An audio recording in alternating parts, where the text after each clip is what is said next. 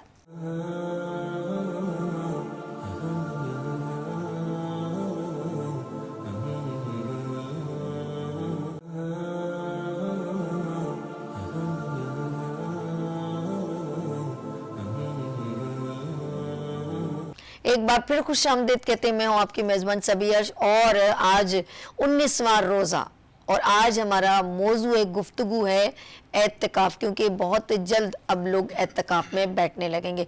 लेकिन ये एतकाफ़ में बैठना, कितने दिन बैठना, क्योंकि कुछ लोग 3 दिन बैठते हैं, कुछ लोग 10 दिन बैठते हैं, तो बहुत सारे सवालात हैं। आप हमें लाइव कॉल करना चाहें तो मोस्ट वेलकम। तो हमारे साथ हमारी पहले रमज़ान से हमारे साथ है मुफ्ती गुलाम गौस मदनी, और मौजू गुफ्तगू है एतकाफ़। बिस्मिल्लाह कीजिए। अस्सलाम वालेकुम।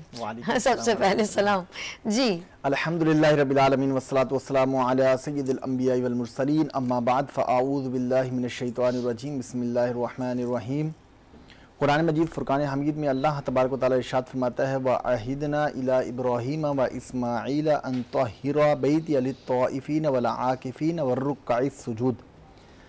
यानी अल्लाह तबारक व तआला ने इरशाद फरमाया कि और हमने ताकीद की हज़रत इब्राहीम और हज़रत इस्माईल अलैहिस्सलाम को कि वो हमारे घर को पाक रखें, एतिकाफ़ करने वालों के लिए, रुकू करने वालों के लिए और सजदा करने वालों के लिए। तो यहाँ पे मालूम ये हुआ कि एतिकाफ़ जो है ये कोई बाद की इबादत नहीं है, बल्कि बहुत पुरानी इबादत है, जो कि हज़रत इब्राहीम और हज़रत इस्माईल अलैहिस्सलाम की कौम पर भी अल्लाह तबारक व तआला ने ये एतिकाफ़ की इबादत को रखा था।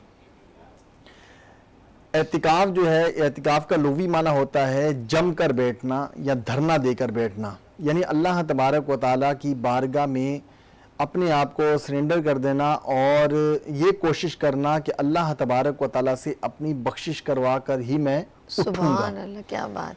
और नबी पाक अलैहिस्सलातु वस्सलाम ने इरशाद फरमाया कि जो माह रमज़ान मुबारक के 10 दिनों का एतिकाफ़ करता है तो अल्लाह तबारक व तआला उसे उम्रे और हज जितना सवाब अता फरमाता है। सुभान। अब एतिकाफ़ 3 तरह का होता है, या तो एतिकाफ़ करना वाजिब होता है, या सुन्नत मुअक्किदा अलल किफ़ाया होता है, और या नफली एतिकाफ़ होता है। एतिकाफ़ जो वाजिब होता है वो ये कि अगर कोई शख्स ये नज़र माने कि ए अल्लाह अगर मेरा फ़लाँ काम हो जाएगा तो मैं तेरे लिए 1 दिन का या 2 दिन का एतिकाफ़ करूँगा, तो ये एतिकाफ़ करना काम हो जाने की सूरत में एतिकाफ़ करना फिर वाजिब होगा। और वाजिब एतिकाफ़ के लिए रोज़ा रखना ये शर्त होता है, और ये एतिकाफ़ मस्जिद में ही किया जाएगा। अगर किसी खातून ने नज़र मानी है तो खातून अपने घर में ही एतिकाफ़ करेगी, यानी एक जगह वो मखसूस करेगी नमाज पढ़ने की जगह को, और वहाँ पर वो एतिकाफ़ करेगी।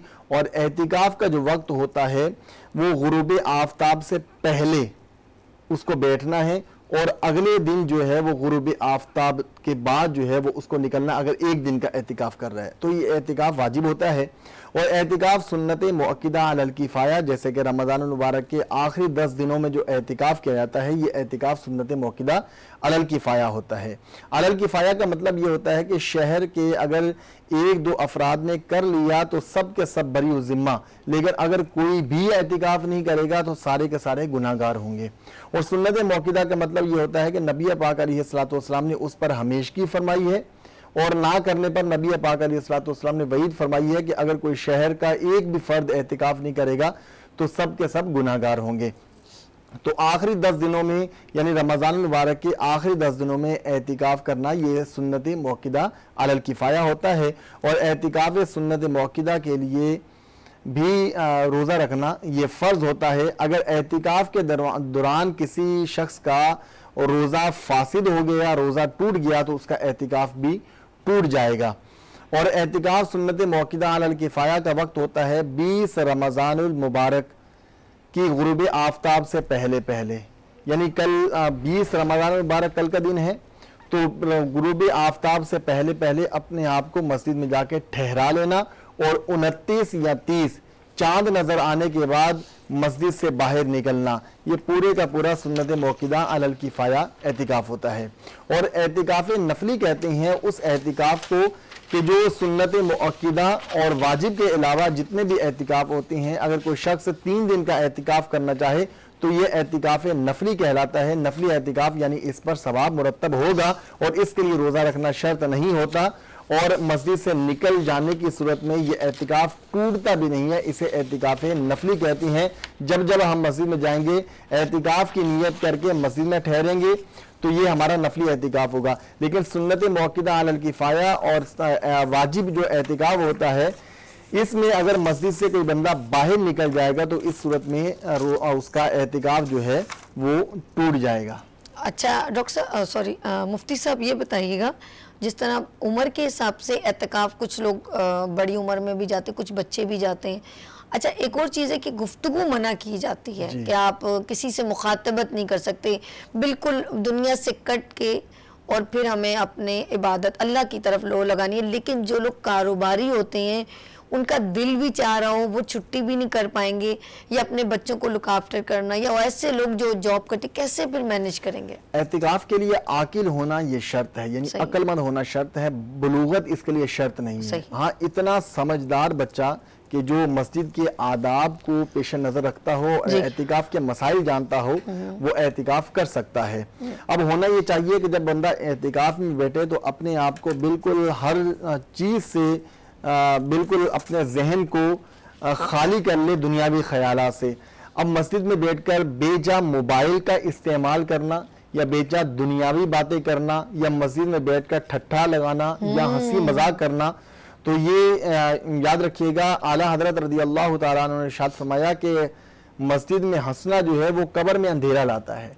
तो ये ना हो कि हम एतिकाफ करने जाएं अल्लाह तबारक व तआला की रिजा हासिल करने के लिए, सवाब हासिल करने के लिए। ऐसा ना हो कि हम मस्जिद में जाकर सवाब कमाने की बजाय उल्टा गुनाह कमा रहे हों। इसलिए बगैर किसी जरूरत के, बगैर किसी शरई मजबूरी के वहां पर आपने गुफ्तगू नहीं करनी। हत्तल इम्कान अपने आप को तिलावत कुरान में लगाना है और अल्लाह तबारक व तआला की इबादत में और जिक्र अस्कार में अपने आप को लगाए रखना है। बहुत शुक्रिया मुफ्ती साहब, आपने मेरे साथ ही रहना।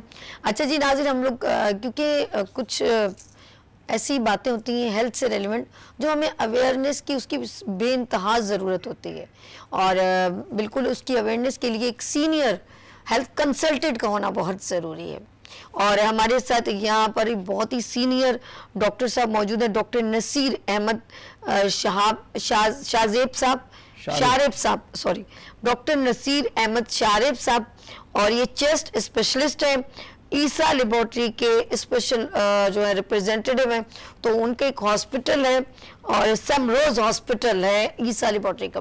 तो ये सारी बातें आज हम उनसे पूछेंगे, कुछ ईसा लेबोरेटरी कहाँ है, पूरे पाकिस्तान में कैसे वर्किंग कर रहा है, और एक आम इंसान जो है अपनी ट्रीटमेंट वो कैसे फैसिलिटेट करते हैं, ब्लड टेस्ट कैसे होता है, उसके बारे में बात करेंगे। लेकिन आज टॉपिक भी साथ साथ इसका है कि दमा, चेस्ट प्रॉब्लम क्या है, एस्थमा क्या है, हमारे सीने में अगर दर्द होता है तो उससे रेलेवेंट उसकी तदबीर क्या है, प्रिकॉशन क्या है। तो ये तमाम आज हम क्वेश्चन करेंगे। यहाँ पर सीनियर डॉक्टर साहब मौजूद है, डॉक्टर नसीर अहमद। अस्सलाम वालेकुम डॉक्टर साहब। वालेकुम सलाम, बहुत शुक्रिया, अल्हम्दुलिल्लाह बिल्कुल ठीक हूँ। तो सबसे पहले मैं आपका और आपकी टीम का बहुत मशकूर हूँ जिन्होंने इस प्रोग्राम में मुझे मदऊ किया और अपने नाजरीन से सेहत की आगाही के हवाले से बिलखसूस जैसा कि आपने कहा कि एज़मा जिसे सांस की एलर्जी कहा जाता है, इसकी आगाही फ्राहम करने का मौका दिया। तो बेसिकली मेरा ताल्लुक़ जो है वो सैम रोज़ हॉस्पिटल से है और जो कि doctor Isa and diagnostic centre की कोलैबोरेशन से रन कर रहा है। तो दूसरा मैं अपने नाम की तस्दीक कर दूं कि मेरा नाम डॉक्टर नसीर अहमद शारिब है। Doctor Naseer Ahmed Sharib and representative of Isa laboratory and Sam Rose hospital, बहुत ही सीनियर डॉक्टर साहब है। और हमारा आज मौजूद गुफ्तगू है वो चेस्ट जो है प्रॉब्लम है। सबसे पहले सवाल डॉक्टर साहब आपसे कि एस्थमा है क्या और इसकी हमारी एहतियाती तदबीर क्या है? देखिए, एज़मा जो है जिसे आमतौर पे हमारी सोसाइटी में दमा या सांस की एलर्जी के नाम से जाना जाता है। इसमें होता यह है कि सांस की जो अंदरूनी नाली है, यानी जिसको ब्रोंकियल एयरवेज कहते हैं, इसमें उसकी अंदरूनी झिल्ली जिसको म्यूकस मेम्ब्रेन कहा जाता है, इसकी हसासियत बढ़ जाती है। तो उस हसासियत या हाइपर सेंसिटिविटी के बढ़ने की वजह से मरीज़ जो है सांस की नाली जो सिकुड़ना शुरू हो जाती है और मरीज़ जो है उसको खांसी होती है। इसके अलावा बलगम ज़्यादा पैदा होता है, मरीज़ को सांस लेने में दुश्वारी होती है और बाज़ औक़ात जो है सीने में सीटी जैसी आवाज़ आती है। अब ये ज़रूरी नहीं है कि ये सारी 4 अलामात जो हैं एक ही वक्त में किसी मरीज़ में मौजूद हों, ये हो भी सकती हैं। ताहम इनमें से अगर एक अलामत भी मौजूद है और ये तकलीफ़ मरीज़ को बार बार वक्तन फ़वक्तन होती है और ख़ास तौर पे मौसम जब तब्दील होता है, तो जब ये अलामत मरीज़ महसूस करेगा तो उस पर हम एज़मा जो है उसको हम प्रिज्यूम करते हैं कि उसको एज़मा ये हो सकता है।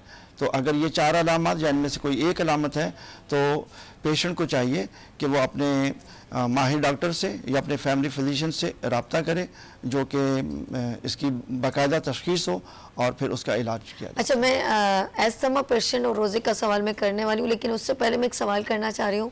अब वही बात है, डॉक्टर साहब इतने सीनियर है और बीमारी एलर्जी टाइप की है, इसका जो है मैं ये नहीं कहूँ इसका इलाज नामुमकिन, मैं ऐसा लगता है मुझे, क्योंकि कुछ लोगों को जो है डस्ट एलर्जी होती है, वो फ़ौरन एस्थमा का शिकार होते हैं, उन पर निबुलाइजिंग करनी पड़ती है। ऐसे ही ना डॉक्टर साहब, क्योंकि अपनी सांस को रिलीफ देना होता है उस जगह से क्लियर कि हम सांस ले सकें। अच्छा, ये उनको भी हो जाता है जो लोग पेंट हो रहा है या पेट्रोल की बदबू है, घर में पेंट हो गया, कोई भी किसी भी चीज़ से एलर्जी हो गई तो उसका फ़ौरन सांस उखड़ गया, चावल खा लिया, उसके ऊपर ठंडा पानी पी लिया, उनको भी हो जाता है। इस तरह की ये सारी चीज़ें रेलेवेंट टू एस्थमा से कनेक्ट करती हैं सर, ये एलर्जी काउंट करती है? जी बिल्कुल। देखिए, पहली बात ये है कि एलर्जी जो है वो जस्ट एक ऐसा फिनोमेनन है जिसके अंदर मरीज़ की, जैसा कि मैंने कहा कि ये हसासियत बढ़ जाती है। होता यह है कि जो जैसे धूल, मिट्टी, धुआं, खुशबू, रंग, अच्छा पेट्स हैं घर के अंदर, अगर पालतू जानवर हैं, परिंदे हैं, इसके अलावा पोलन्स हैं, तो मोर देन 200 चीज़ें ऐसी पाई जाती हैं हमारे घर में, कूलिंग से होता है, हमारे सराउंडिंग के अंदर ऐसी चीज़ें पाई जाती हैं जिससे जब भी पेशेंट को उससे एक्सपोजर होगा और अगर उसमें एस्थमा का एबनॉर्मलिटी मौजूद है तो पेशेंट को प्रॉब्लम होना स्टार्ट हो जाएगा। जैसे मैंने जो कहा कि खांसी होगी, सीने में सीटी जैसी आवाज़ आएगी, सांस लेने में दुश्वारी होगी, तो ये चीज़ है। तो अच्छा, अब जब ये अलामत मरीज में आएंगी, अच्छा जैसा कि आपने कहा कि एलर्जी जो है, ये कुछ मिथ्स जो हैं, कुछ ऐसी चीज़ें हैं कि जिनका एस्थमा से कोई रिलेशन नहीं है, तो हमारी सोसाइटी में उसके फॉल्टी कॉन्सेप्ट जो है वो बड़ा लोगों में इस्टेब्लिश हो गया। बड़ी मिथ है। जैसे अभी आपने कहा कि अगर कोई चावल खा लेता है जिससे सांस हो जाता है, हालांकि साइंस की तहकीक इसकी नफ़ी करती है कि चावल खाने से या दूध पीने से या बनाना खाने से सांस या बलगम पैदा नहीं होता। कुछ इंडिविजुअल्स ऐसे हैं, बहुत कम शरह है ऐसे लोगों की कि जिनको मिल्क प्रोटीन से एलर्जी होती है। तो जिनको मिल्क प्रोटीन से एलर्जी होती है तो हाँ, वो दूध छोड़ दें, ठीक है उनमें, लेकिन ये हर एक के लिए नहीं है कि जी दूध पीना ही नहीं है। ऐसा बिल्कुल नहीं है। अच्छा, रोजेदारों के लिए क्या कहते हैं कि जिनको एस्थमा हो, एक सीना उसका दुख रहा है, वो सीन प्रॉब्लम हो रही है, तो वो रोज़ा रख सकते हैं कि नहीं? जी, बहुत अच्छा रेलिवेंट क्वेश्चन किया आपने रमज़ान के हवाले से। तो इसमें ऐसा होता है कि पेशेंट, हमारी मुख्तलिफ कैटेगरीज होती हैं, या सीवियरिटी में वो ग्रेडिंग करते हैं। अगर मरीज का सांस कंट्रोल है, कंट्रोल से हमारी मेडिकली मुराद ये होती है कि अगर वो पहले से अस्थमा का कोई मेडिसिन ले रहा है, अद्वियात ले रहा है, और उसको हफ्ते में 2 दफ़ा से कम अपनी रेस्क्यू मेडिसिन जो कि सांस से फौरी निजात दिलाती हैं, अगर उसकी कम ज़रूरत पड़ती है और रूटीन जो डेली लाइफ है डे टाइम पे उसको अपनी जो सरगर्मियां हैं अंजाम देने में कोई दिक्कत महसूस नहीं होती, उसको रात की नींद भरपूर आती है, यानी सांस की वजह से उसकी नींद डिस्टर्ब नहीं होती, उसको जागना नहीं पड़ता, अपनी रिलीवर या रेस्क्यू मेडिसिन लेना नहीं पड़ती, तो ऐसे लोग बिल्कुल रोज़ा रख सकते हैं। लेकिन इसमें शर्त यह है कि वो अपनी जो फिक्स डोज होती है, जो वेल कंट्रोल एज़मा के पेशेंट होते हैं, वो सहरी में और फिर रात को अब रेगुलर अपनी मेडिसिन को लेते रहेंगे, जो कि आमतौर पे इनहेल्ड फॉर्म के अंदर होती है, इनहेलर की सूरत में होती है। तो वो ऐसे जी हाँ बिल्कुल। तो कुछ लोग पफ लेते हैं, वो ऐसे करके लेते हैं कि सांस उनकी बहाल हो, कुछ लोग इनहेल भी करते हैं। बेसिक देखिए होता ये इनहेलर अच्छा, है। इस सवाल को एक और ऐड करें इसमें, ये आप रोजे का ना, अब लंग्स की जो प्रॉब्लम है, जो चेस्ट में प्रॉब्लम होती है, मतलब फेफड़ा जब सांस ले रहे हैं ना हम लोग, सांस की प्रॉब्लम हो रही है, अगर इसके अंदर टीबी भी हो तो एक मरीज जो है वो उस रोजे की हालत में, तो ये सारी बीमारियां काउंट करती हैं, प्रॉब्लम क्रिएट करती हैं। फिर खाने पीने में क्या एहतियातें करनी चाहिए? जैसे कि मैंने पहले ये कहा कि अस्थमा के हवाले से जैसे हम बात कर रहे हैं, तो कोई बराह रास्त ऐसी डाइट या फूड नहीं है या ग़िज़ा नहीं है जिससे उसको परहेज़ करना है। जनरल परहेज़ होगा जो मेरे लिए भी है, आपके लिए, बल्कि सबके लिए है, कि गले को ज़्यादा यक ठंडा लगता हुआ चीज़ अवॉइड कीजिए, खट्टी चीज़ का इस्तेमाल नहीं करना, क्योंकि ये देखा गया है कि बहुत ज़्यादा खट्टी चीज़ या ठंडी चीज़ का जब कोई भी इस्तेमाल करता है तो उसका गला खराब होने का इम्कान है। जब उसका गला खराब होगा, यानी ऊपर की मंजिल खराब होगी, तो नीचे की जो मंजिल है लंग्स, तो ऑटोमेटिकली वो अफेक्ट होंगे, क्योंकि जब इन्फेक्शन होगा गले का तो उससे जो है वो एक जो म्यूकस बनेगा तो वो पेशेंट इनहेल करेगा, लंग्स के अंदर जाएगा, सांस की नाली में जाके उसको फिर दिक्कत पैदा करेगा, और अस्थमा के पेशेंट जो है वो इन्फेक्शन फ़ौरन डेवलप कर लेते हैं, अपनी बाकी जो कॉम्प्लिकेशंस होती हैं। तो अच्छा डॉक्टर साहब, आपने देखो और आँख की प्रॉब्लम है या कहीं दांत में, थोड़ा बंदा नॉर्मल उसको ट्रीट थोड़ा कर लेता है, बर्दाश्त कर लेता है, लेकिन कहते हैं ना सारी बहारें सांस के साथ और ये निकल जाता है तो बंदा भी मर ही जाता है। और यकीन कर इतना बेचैन होता है जब उसकी ये विसल बज रही होती है ना, और बराबर वाला भी बंदा ना वो उस आवाज़ से इरिटेट हो रहा होता है। अब उसको कितनी तकलीफ हो रही होती है, वो मुस्तकिल एक विसल बज रही है और वो सांस जितनी बार लेता है वो करता है। और अक्सर मासूम बच्चे रात को सो रहे होते हैं, फिर अक्सर मैंने देखा है कि ये तकलीफ जो है ना रात को 2 बजे के बाद शुरू होती है। आई डोंट नो, ये मेडिकल टर्म में डॉक्टर साहब बताएंगे, शायद लंग्स का काम उस वक्त ऐसे नॉर्मल रहेंगे, जैसे ही आप रात को 1 बजे 2 बजे नींद का टाइम होगा ना तो वो विसल तेज हो जाएगी और आपको सांस उखड़ने में देर होती है। ये बताएं। बिल्कुल, देखिए वो कहते हैं ना कि सांस है तो जिंदगी है, सारी बाहरें सांस के साथ है, तो सांस का चलना लगते हैं सब लोग जब बंदे की तबीयत है तो सांस का चलना बहुत जरूरी होता है। ठीक है, अब आपने जो कहा जी, आमतौर पे देखिए दमे की डायग्नोस्टिक के अंदर जो है या इसकी डायग्नोसिस में जो की पॉइंट यही होता है कि अस्थमा के मोस्टली अटैक या तो अर्ली इन द मॉर्निंग होते हैं या मिडनाइट पे होते हैं। तो इसकी मेडिकली एक्सप्लेनेशन ये होती है कि एट नाइट टाइम जो होता है हमारे अंदर हार्मोन होता है कार्टिसोन, जो एड्रिनल ग्लैंड में बनता है, तो उसकी जो लेवल होता है वो सप्रेस होता है, वो डे टाइम के कंपेरेटिवली, तो कार्टिसोल लेवल कम होता है और वो एंटी इन्फ्लेमेटरी है, यानी जो सांस की नाली में सोजिश और वर्म जो होता है वो उसको न्यूट्रलाइज करता है। तो ये रीज़न होता है कि रात को जो है वो पेशेंट को मोस्टली जो एक्सपीरियंस करते हैं। अच्छा, अक्सर लोग बीपी की टैबलेट लेते हैं, उसका कोई नाम है, शुगर की टैबलेट है वो लेते हैं। अच्छा, जो एलर्जी के पेशेंट होते हैं इनको भी, क्योंकि मुझे समझ में नहीं आती इसकी दवाई में जो है वो ड्रग्स, वो जो कहते हैं नशावर ज़रूर होती है, इसका कहीं आप वेंटोलिन ले लें, कैस्ट्रिन ले लें, एवल ले लें, ये सारी वो है जो थोड़ा रिलीफ तो ज़रूर दे रही होती हैं अगर हो जाए जिसको थोड़ा बहुत है, कुछ लोगों को तो होता भी नहीं है, ऑफ कोर्स डॉक्टर से इंजेक्शन ही लगवाना पड़ता है, इसका एक ट्रीटमेंट होती है। तो इसके अंदर क्यों ऐसा फील होता है, उसके बाद उस बंदे को नींद आने लगती है, कुछ ज़रूरी है? बहुत अच्छी बात की आपने। देखिए अनफॉर्चुनेटली हमारी सोसाइटी ने जो दमे का जो लफ्ज़ है इसको कबूल नहीं किया। बिल्कुल, इसका अगर किसी को कहते हैं भाई आपको दमा है तो वो फौरन जो रिलेक्टेंट हो जाएगा, जी नहीं मुझे दमा नहीं है, मुझे सांस की एलर्जी है। तो सांस की एलर्जी को एक्सेप्ट किया है, हालांकि वही चीज़ होती है। तो ये एलर्जी का जो ट्रीटमेंट है वो एलर्जी नहीं है जो कि आमतौर पर ये एंटीहिस्टामिन की बात जैसे आपने की, कैस्टिन टेबलेट का आपने नाम भी ले लिया, ठीक है, तो ऐसी जी बिल्कुल यूज़ की जाती है, लेकिन जो एस्थमा की जो एलर्जी है वो इससे डिफर है, ठीक है। सर एक कॉलर आपसे बात करना चाहते हैं, लाहौर से हैं और शायद वो अल्लाह खैर करे वो एस्थमा के पेशेंट भी हैं, बात करें नहीं बात करते हैं। हेलो अस्सलाम वालेकुम। जी अस्सलाम वालेकुम। जावेद भाई कैसे हैं आप, ठीक हैं? जी मैं ठीक हूँ, आप कैसे हैं? अल्लाह का शुक्र। जावेद फ्रॉम लाहौर। जी जी डॉक्टर साहब से बात कीजिए, जी बात कीजिए, डॉक्टर साहब बात कीजिएगा। अस्सलाम वालेकुम जावेद साहब। हाँ जी डॉक्टर साहब। Hello doctor. जी अल्हम्दुलिल्लाह ठीक, आप कैसे हैं जावेद साहब, ठीक हैं? जी मैं ठीक हूँ। आपसे सिर्फ ये पता करना था कि हाँ जी मैं ठीक हूँ। आपसे सिर्फ ये पूछना था कि मेरी बेटी है, उसकी उम्र है 25-26 साल, वो 2-3 साल पहले उसका ऑपरेशन हुआ, नेजल प्रॉब्लम थी, लेकिन बेसिकली वो एज़मेटिक है ना, ठीक है। तो उससे ना उस वक्त ऑपरेशन के दिनों में, उससे पहले डॉक्टर ने स्टीरॉइड्स दिए काफ़ी, उसकी ना बॉडी अभी काफ़ी बड़ी हो गई है ना, तो ये है कि आप अगर गाइड कर सकें कि किस तरह उसकी बॉडी दोबारा नॉर्मल हो सकती है, और स्ट्रक्चर, और दूसरी बात एज़मेटिक के लिए, एज़मेटिक पेशेंट होने के वाले से कौन से लाहौर में अच्छे डॉक्टर हैं जिनके पास जाना मुफीदा हो सकता है।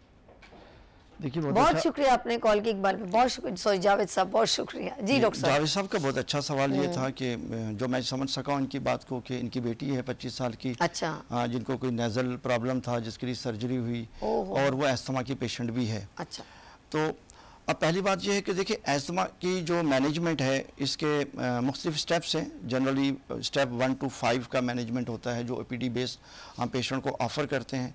तो हर स्टेप पे जो है कार्टिकोस्टेरॉइड जो है वो मैंडेटरी होता है, और विदाउट स्टेरॉइड के एज़मा जो है वो कंट्रोल नहीं होता। सही। अब बात यह है कि स्टेरॉइड को हमें कैसे देना है, इनहेल्ड स्टेरॉइड में देना है, यानी इनहेलर की फॉर्म में देना है हमारे को। अब होता ये है अनफॉर्चुनेटली हमारी सोसाइटी में लोग इनहेलर से बहुत खौफजदा होते हैं, वो इनहेलर का इस्तेमाल जो है वो बहुत ही महदूद करते हैं। तो ज़्यादातर अटैक की सूरत में डॉक्टर के पास जाते हैं जब उनको सिम्टम्स होते हैं। अब उसमें वो डॉक्टर जो है वो इंजेक्शन फार्म के अंदर स्टेरॉइड देते हैं या टेबलेट फार्म में देते हैं, तो उनके फिर यही साइड इफ़ेक्ट होते हैं। अगर फ्रीक्वेंटली पेशेंट जो है वो स्टेरॉइड ओरल फार्म में, यानी वो टेबलेट खाने वाली ले, कैप्सूल ले या इंजेक्शन लगाएगा, तो उससे उसका वेट बढ़ेगा। तो इनको ये चाहिए कि अपने माहिर जो इनके लाहौर में, ये मुझसे बेहतर समझते होंगे, कि वहाँ पे जो चेस्ट कंसल्टेंट हैं, रेस्पिरेटरी फिजिशियन, उनसे कांटेक्ट करें और पहले तो ये तशखीस को इस्टेब्लिश करें कि वाकई उनको ब्रोंकियल एज़मा है।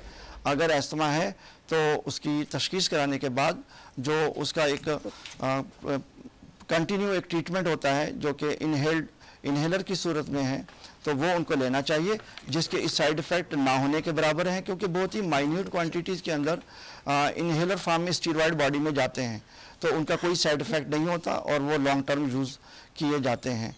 तो ओरल फार्म के अंदर जो अगर ये कोई टेबलेट या मेडिसिन ले रहे हैं तो उसके इनको इज्तनाब करना चाहिए। तो जब ये खाने वाला स्टेरॉइड जो है कम से कम इस्तेमाल करेंगे तो फिर बातदरीज उनका वेट जो है वो कम होना शुरू हो जाएगा। अगर वो स्टेरॉइड की वजह से आपने बताया, ये बताएं कि देखिए जैसे अचानक एक अटैक हो जाता है तो हमें इसका क्या प्रिकॉशन करना चाहिए या एहतियाती तदबीर क्या है कि हम एहतियाती तदबीर में तो जैसा कि मैंने पहले कहा कि ये आमतौर पे जैसे धूल है, मट्टी है, धुआं है, खुशबू है, रंग है, हो गया, इन सब चीज़ों से जो है ना किसी वजह से भी उनको सांस होगा, तो फौरन इनके हमने जो मेडिसिन जो एडवाइस की जाती है वो उसके साथ हम रेस्क्यू मेडिसिन वो इनहेलर भी तजवीज़ करते हैं जो उसे फौरी उस हमले से एस्थमा के अटैक से निजात दिलाते हैं। तो वो हम बता देते हैं कि पेशेंट को हमारा एस्थमा एक्शन प्लान होता है कि आपने उस वक्त जब भी घर में आपको अलामात शिद्दत इख्तियार करेंगी तो आपने वो इनहेलर लेना है या नेबुलाइज़र का इस्तेमाल करना है, और उसके बाद फौरी तौर पे करीब तर उसकी जो सहूलत है हॉस्पिटल की या उनके फैमिली फिजिशियन की उससे कांटेक्ट करना है। फिर उसके बाद वो एग्जामिनेशन करके उसकी सीवियरिटी को असेस करके फिर जो उसके मुताबिक ट्रीटमेंट होगा वो किया जाएगा, क्योंकि एमरजेंसी की सूरत में जो है ट्रीटमेंट वो डिफरेंट होगा और मेंटेनेंस का ट्रीटमेंट जो होगा जो वो अलग होता है। अच्छा देखिए, जिस तरह मैं देखती हूँ जो डॉक्टर अक्सर हॉस्पिटल में जाना होता है तो देखती हूँ अब छोटे छोटे मासूम बच्चे हैं, अब हम लोग बड़े हर एक डोज होती है, एक चीज़ होती है, जैसे इनहेलर हम ले सकते हैं, इंसान बड़ा होगा तो ले लेगा, या पफ है या नेबुलाइजिंग है।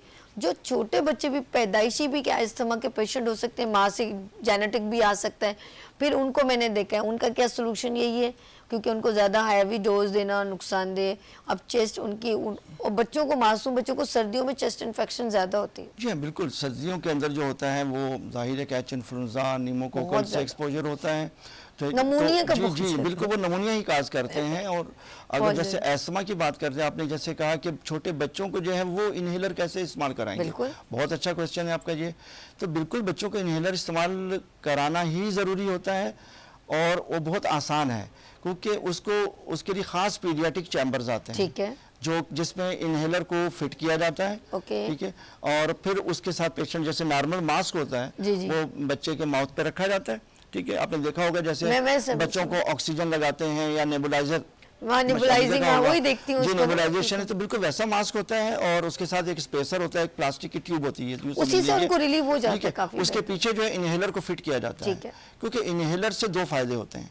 एक तो फौरी आराम होगा पेशेंट को, तो उसके जो अलामात हैं उसको फौरी निजात मिलेगी, और दूसरा अगले अटैक को वो प्रिवेंट भी करता है, क्योंकि इसमें प्रिवेंटिव मेडिसिन भी होती है जो कि एस्मा को लॉन्ग टर्म कंट्रोल करने में मददगार होती है।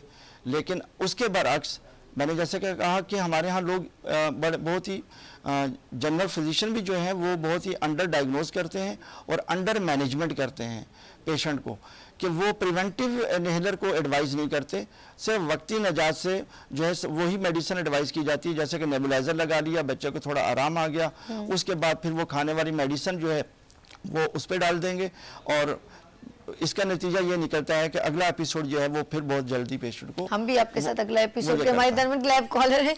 हेलो, अस्सलाम वालेकुम। अस्सलाम वालेकुम मैडम, मैंने अभी थोड़ी देर पहले कॉल की थी। जी जी, वो मुझे पता चल गया कि आप दोबारा कुछ पूछना चाहते हैं। डॉक्टर नसीर अहमद शारेब साहब से कुछ पूछना चाह रहे हैं, तो पूछें, क्या सवाल करना है आपने? एक फॉलोअप क्वेश्चन है, वो ये है कि अगर से डॉक्टर ने एक अच्छा मशवरा दिया है कि डायग्नोज पहले होना प्रॉपर अच्छा है जी। दूसरा मेरा सवाल था, वो तो जरूर हम उस तरफ जा रहे हैं, लेकिन एक उसकी चूंकि बॉडी अभी ना थोड़ी हैवी हो गई है स्टीरॉयड लेने की वजह से, जो सर्जरी से पहले डॉक्टर साहब ने दी, तो अब वो अपनी बॉडी को जरा ना डाउन करना चाहती है मुख्तलिफ तरीके, जैसे सोचती है मैं वॉक करूँ, जॉगिंग करूँ। इस हवाले से डॉक्टर साहब की क्या एडवाइस है? इससे पहले के डायग्नोसिस यकीनन हम करवाएंगे कि वॉक या जिम या किस तरह वो अपनी बॉडी को नॉर्मल शेप में ला सकती है। देखिए जावेद साहब, बहुत शुक्रिया जावेद साहब। डॉक्टर साहब अब डिटेल में इनको आंसर जी हाँ, मैं इनसे यही कहना चाहूँगा कि जैसा कि इन्होंने पहले कहा कि वो स्टीरॉयड लेती रही हैं और स्टीरॉयड की लेने की वजह से उनका बॉडी का वेट काफ़ी बढ़ गया है ना, तो पहला तो यही है कि इनको स्टीरॉयड को मैंने कहा कि ओरल फार्म से इनको जो है वो स्विच ऑफ करना, बिल्कुल ठीक है। तो खाने वाले या इंजेक्टेबल फार्म के अंदर स्टीरॉयड को लेना जब ये बंद कर देंगे और एस्थमा उनको है तो इनहेलर फार्म में जब लॉन्ग टर्म यूज़ करेंगे तो स्टीरॉयड की वजह से जो वेट गेन हुआ है वो बातदरीज आहिस्ता आहिस्ता जो है वो उनका कम होना शुरू हो जाएगा, ठीक है। इसके अलावा ये अपना डाइटरी प्लान करें कि ये लो कैलोरिक डाइट वो लें, इसके अलावा एक्सरसाइज को रेगुलर करें कंटिन्यू, तो फिर इससे काफ़ी इंप्रूवमेंट आएगी। लेकिन ये इंप्रूवमेंट जो होगी वो मंथ्स पे होगी, बहुत रैपिडली नहीं होगी, ठीक है। इसके अलावा जो है ओबेसिटी, अगर बहुत ज़्यादा वेट है, इनका जावेद साहब बता पाएंगे कितना वेट है उनका? अभी तो वो मैं लाइन ड्रॉप हो गई, अभी नहीं। चले इनका जो है कोई मसला नहीं है कि उनकी जो कि ओबेसिटी क्लिनिक्स होती हैं, ठीक है, तो वहाँ कांटेक्ट करें ताकि उनके बाकी टेस्ट भी हो जाएं कि आया कि वाकई ये जो वजन बढ़ा था उनका स्टीरॉयड की वजह से या कोई और हार्मोनल इम्बैलेंस। अच्छा डॉक्टर साहब, मैं ये चाहूँगी जैसे ईसा लेबॉर्ट्री से आप एक रेलिवेंट हैं और हॉस्पिटल में भी उन्हीं का रिप्रेजेंट करें, ईसा लेबॉर्ट्री के बारे में थोड़ा मैं चाहूँगी बताएं ताकि लोग ईजीएस्ट अपना ब्लड भी टेस्ट करवाएं, अपनी बीमारियों को भी डायग्नोस, ज़रूरी नहीं है जो मरीज़ हो वो ही जाएं, अपनी बीमारी को मालूम कितने 6 महीने 3 महीने 1 महीने में ब्लड टेस्ट सब समटाइम्स सरप्राइज़ होता है, क्योंकि रिसेंटली हुआ है ब्लड कैंसर हुआ और वो बोल रहे हैं 2 साल पहले हुए, तो अभी कुछ और बीमारी के लिए गए ब्लड टेस्ट करवा उसमें डायग्नोस हो रहा है। बिल्कुल, देखिए ईसा लेबॉर्ट्री एंड डायग्नोस्टिक सेंटर जो है एक ISO सर्टिफाइड एक स्टेट ऑफ द आर्ट के असूलों पे मबनी जो है एक लेबॉर्ट्री है या हेल्थ सेंटर है जिसमें हाईली क्वालिफाइड प्रोफेशनल्स और हाईली क्वालिफाइड टेक्नीशियंस वर्क कर रहे हैं। और सबसे बड़ी बात यह है कि एक तमाम टेस्ट की जो फैसिलिटीज़ हैं, चाहे वो माइक्रोबायोलॉजी की हों, हेमाटोलॉजी की हों, पैथोलॉजी की हों, रेडियोलॉजी की हैं, इन तमाम लेबॉर्ट्री में जो सहूलियात एक इंटरनेशनल स्टैंडर्डाइज लेबॉर्ट्री में होना चाहिए, वो सहूलियात जो हैं, वो खिदमात जो है ईसा लेबॉर्ट्री डायग्नोस्टिक सेंटर फ्राहम कर रहा है। और सबसे अच्छी बात इनकी ये है कि जो इनका रिज़ल्ट है, ठीक है, उसको किसी भी एक इंटरनेशनल स्टैंडर्डाइज लेबॉर्ट्री से जो है वो आप कंपेयर कर सकते हैं इंतहाई इकनॉमिकल और अफोर्डेबल प्राइस पैकेज के अंदर। तो ये इनकी बड़ी क्वालिटी है। अगर पेशेंट अनअफोर्डिंग है तो उसके लिए उसको फाइनेंशियली असिस्ट भी किया जाता है कि फ्री ऑफ कॉस्ट टेस्ट भी उनके किए जाते हैं। इसमें कोई शक नहीं है। ईसा लेबॉर्ट्री यानी कि 1, 2, 3 और यकीन करें पूरे पाकिस्तान में माशाल्लाह माशाल्लाह और हर जगह इनकी फैसिलिटेशन अवेलेबल है। और फरहान ईसा को मैं सलाम पेश करती हूँ कि वो सिर्फ ईसा लेबॉर्ट्री को नहीं बल्कि माशाल्लाह हेल्थ के बहुत सारे प्रोग्राम्स में हेल्थ को बहुत ज़्यादा प्रमोट करते हैं, स्पोर्ट्स को बड़ा प्रमोट करते हैं। इसी वजह से डॉक्टर साहब आपका आने का बहुत शुक्रिया। जाते जाते अपने नाज़रीन को मैसेज देना चाहते हैं? नाज़रीन से मेरा यही मैसेज है, ख़ास तौर पे वो जो अस्थमा और एलर्जी के मरीज़ हैं, अगर उनका अस्थमा कंट्रोल है तो बिल्कुल वो रोज़ा रख सकते हैं। सिर्फ अपनी मेडिसिन को जो इनहेलर फॉर्म में है वो रेगुलरली मॉर्निंग और इवनिंग में वो लेते रहें और बाकी ज़्यादा ठंडी खट्टी चीज़ों से इज्तनाब करें और रमज़ान की बरकतों से मुस्तफ़ीद हों। बिल्कुल बिल्कुल, आपको भी बहुत रमज़ान भी मुबारक हो और खैर का ये रमज़ान हो पूरे पाकिस्तान के लिए। आपका बहुत ज़्यादा शुक्रिया। अच्छा जी, हम यहाँ पर नाज़रीन यहाँ पर जा रहे हैं ब्रेक की तरफ, क्योंकि आप इस वक्त मेरे साथ हैं लाइव ट्रांसमिशन और वो है इबादत रमज़ान। और आप इस वक्त किस चैनल को देख रहे हैं? यस, वीनस IGTV चैनल को देख रहे हैं लाइव ट्रांसमिशन में। और यहाँ लेंगे ब्रेक और मिलते हैं ब्रेक के बाद इबादत रमज़ान के साथ।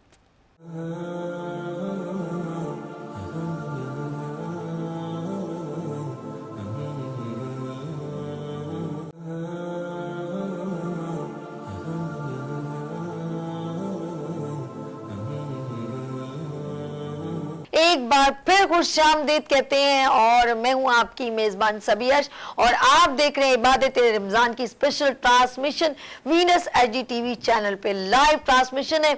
और ये जो सेगमेंट है स्पेशल क्विज कंपटीशन ज़हनी आजमाइश का programme sponsored by Nizwa beauty cream.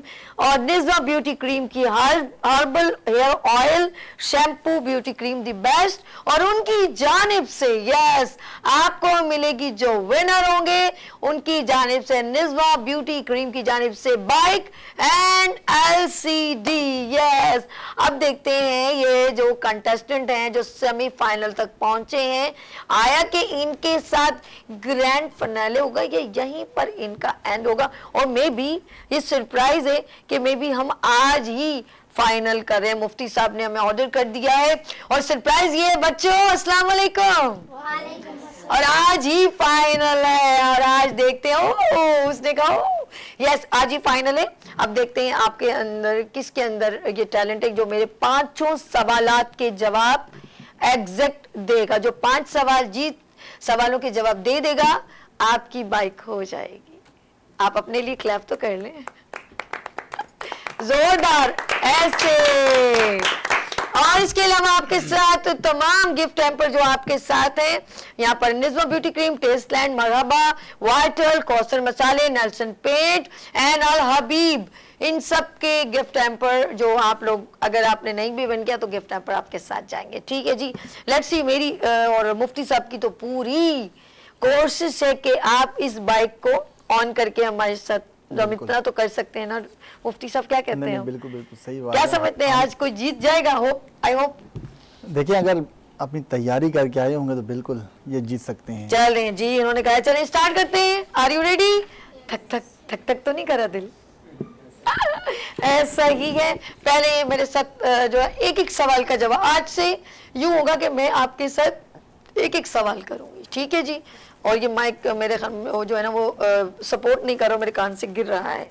Yes, चले जी। पहला कौन है मेरे साथ बच्ची? मरवा से मैं पहला सवाल कर रही हूँ। मरवा फिर देन पास आउट सेकंड। ठीक है जी, आर यू रेडी? यस। अब देखते हैं मरवा से मेरा पहला सवाल। मरवा मैं लिख रही हूँ आपका नाम और देखते हैं आप कितने सवालों के सही जवाब दे सकते हैं। ठीक है जी। हमारी हाजतों को अल्लाह ताला तक कौन से फरिश्ते ले जाते हैं? 1 2 किरामन कातिबीन। बिल्कुल गलत जवाब, आगे दीजिएगा। नेक्स्ट हमारे साथ मरवा के साथ कौन है जी मेरी प्यारी बहन? आपका नाम क्या है बच्ची? फबीहा। सबीहा। फबीहा। फबीहा। फबीहा हमारे साथ हैं। आपसे पहला सवाल, किस सहाबी जिनके मुसलमान होने पर फरिश्ते बहुत खुश हुए थे? हजरत उमर। बिल्कुल सही जवाब, फबिया ने पहला सवाल सही सवाल का आंसर सही दिया। अच्छा जी, आपने गलत दिया था इसलिए मैं इस पे क्रॉस लगा रही हूँ। ठीक है जी, नेक्स्ट हमारे साथ गुड़िया, आपका नाम क्या है? आयशा। आयशा हमारे साथ है और आयशा हमें बताएं, आयशा ज़कात, नहीं आपसे कुछ हल्का सवाल कोशिश करती हूँ कि आप जल्दी दे दें जवाब। हजरत नूह अलैहिस्सलाम के कितने बेटों ने इस्लाम कबूल किया? यकीन करें मैंने कहा पहली जो एक लाइन है, जो पहला सवाल है, सबसे आसान करूं। हजरत नूह अलैहिस्सलाम के कितने बेटों ने इस्लाम कबूल किया? जल्दी से क्विकली जी। गुड़िया आगे चलते हैं, आपने जवाब नहीं दिया। नेक्स्ट हमारे साथ, आपने भी पहले सवाल का जवाब गलत दिया। ठीक है जी, हमारे साथ कौन है? मुंतहा। मुंतहा। मुंतहा, गुड़िया रेडी हो? सवाल कर लो। भारी करूं या बहुत हल्का हल्का? अच्छा छोटा। अल्लाह पाक के नबी हजरत आदम अलैहिस्सलाम ने हर महीने कितने रोजे रखे थे? अच्छा, ये आप लोग दिल बर्दाश्ता ना हो कि कुछ कम आंसर दे रहे हैं तो अभी ही आपको निकाल दिया जाएगा। आप देखते हैं हम आपको कहां तक लेके जाते हैं। ठीक है, कोई बात नहीं, गलत जवाब है, इट्स ओके। अल्लाह पाक के नबी हजरत आदम अलैहिस्सलाम ने हर महीने कितने रोजे रखे थे?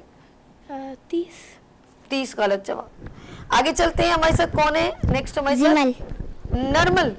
जिमल। जिमल। जिमल जी, वो कौन सा फल है जिसमें जन्नत के दानों में एक दाना है? अनार। अनार। अरे वाह गुड़िया, बेहतरीन। 2 फबिया एंड जमल ने एक आंसर सही अभी तक जो है, बाकी Ayesha and Fabia and Marwa is cross. Next हमारे साथ कौन है? नाम क्या है? Hashir. Hashir, are you ready? Yes. Yes जी, हाशिर आपसे सवाल है, तरबूज किस नबी, सॉरी ज़बूर किस नबी पर नाजिल हुई? ज़बूर किस नबी पे नाजिल हुई? मैंने कहा कोई जिस तरह अनार का कुछ इसमें भी कोई फल का जिक्र हो रहा है जी। ज़बूर किस नबी पर नाजिल? हज़रत दाऊद अलैहिस्सलाम। बिल्कुल सही जवाब आपने दिया, माशाल्लाह हाशिर, गुड प्ले, बेहतरीन। आई एम सो हैप्पी, बहुत अच्छा लगा मुझे। आप लोग आंसर दें प्लीज, ताकि मुझे, अभी तो गेम शुरू हुआ है ना, मैं चाहती हूँ कम से कम आप आगे 3 आंसर तो एग्जैक्ट दें मुझे। अब मेरे साथ कौन है? मोहम्मद उमर। मोहम्मद उमर। उमर, सवाल आपके पास लेकर आ रही हूँ। निज़वा ब्यूटी क्रीम की बाइक, LCD और 8 कंटेस्टेंट, वो कौन सा मुल्क है जिसको नबियों की सरजमीन कहा जाता है? सऊदी अरब। आपने उमर आंसर गलत दिया जी। नेक्स्ट हमारे साथ कौन है? Mohammad Anees. Mohammad Anees, are you ready? पहला हथियार किसने बनाया था जी? पहला हथियार किसने बनाया था? हजरत अली रज़ियल्लाहु। नहीं, आपका जवाब बिल्कुल गलत है।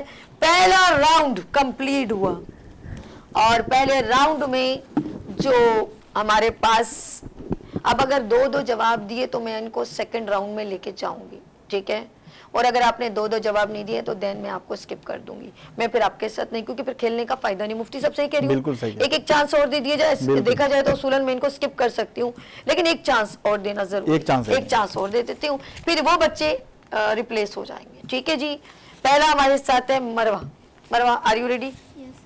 और कोशिश करें आप आंसर दें, ठीक है? और देखते हैं आप क्या देते हैं। सितारों का इल्म किस पैगंबर को था?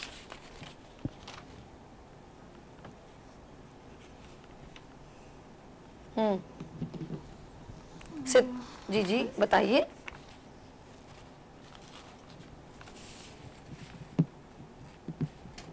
चलिए जी, ईसा। नहीं, गलत जवाब, आगे चलते हैं। सितारों का इल्म किस पैगंबर को था? हजरत सुलेमान। नहीं, जवाब गलत है। मुफ्ती साहब, कहीं आप बोलें कि सभी बता नहीं रही, दिल तो करता है बता दूं, लेकिन वो फिर आंसर किसी और से पूछने के काबिल है। नहीं सही है। सितारों का इल्म किस पैगंबर को था? फबिया बहुत वेल प्लेड खेल रही हूँ, कोशिश करो, मैं चाहती हूँ कि तुम सेमीफाइनल में चली जाओ, तुम खेल लोगी और मैं सच कह रही हूँ तुम बाइक भी जीत जाओगी। प्लीज कोशिश करो। सॉरी, अब मेरा आज फाइनल है शहजाद भाई। आज मुझे सरप्राइज हो रहा है कि बच्चे अच्छा आंसर दे रहे हैं, तो मैं चाह रही हूँ ये खेल जाए। आज ही फाइनल है, आप बता दें मुझे, ट्राई करें एक बार फिर। सितारों का इल्म किस पैगंबर को था? मुझे आप पर है कि आप खेलेंगी और मैं चाहती हूँ याकूब अलैहिस्सलाम। अरे शहजादी नहीं बता पा रही हूँ, चले कोई बात नहीं। फबिया का दूसरा आंसर गलत हुआ, कोई बात नहीं, वेल प्लेड, अच्छा खेल रही हूँ। ओके, नेक्स्ट हमारे साथ आयशा गुड़िया। मैं आसानी सवाल करूँ, मुझे लग रहा है कुछ ऐसा ही है। हजरत आदम अलैहिस्सलाम ने कितनी बार पैदल हज किया था? मैं क्लू भी दूं ना तब भी आप आंसर नहीं दे पाते, ये बड़ा मसला है। 30 बार, 7 बार, 20 बार? 7 बार। देखा ना, मुझे पता था गलत जवाब है, अब दोगी आपने गलत आंसर। नेक्स्ट हमारे साथ है गुड़िया आयशा। आपका नाम? सॉरी मुंतहा, सॉरी मेरा ज्यादा माजरत। मुंतहा किस मुल्क का नाम, बहुत आसान है मुंतहा, खेल जाओगी, अब खेलो। किस मुल्क का नाम एक नबी के नाम पर? इसराइल। अरे वाह भाई वाह मुंतहा, गुड गुड गुड गुड। आपने इस राउंड में आपने एक आंसर दे दिया। नेक्स्ट हमारे साथ है जमल। अच्छा जी, सवाल कर लो जी। आसान मुश्किल?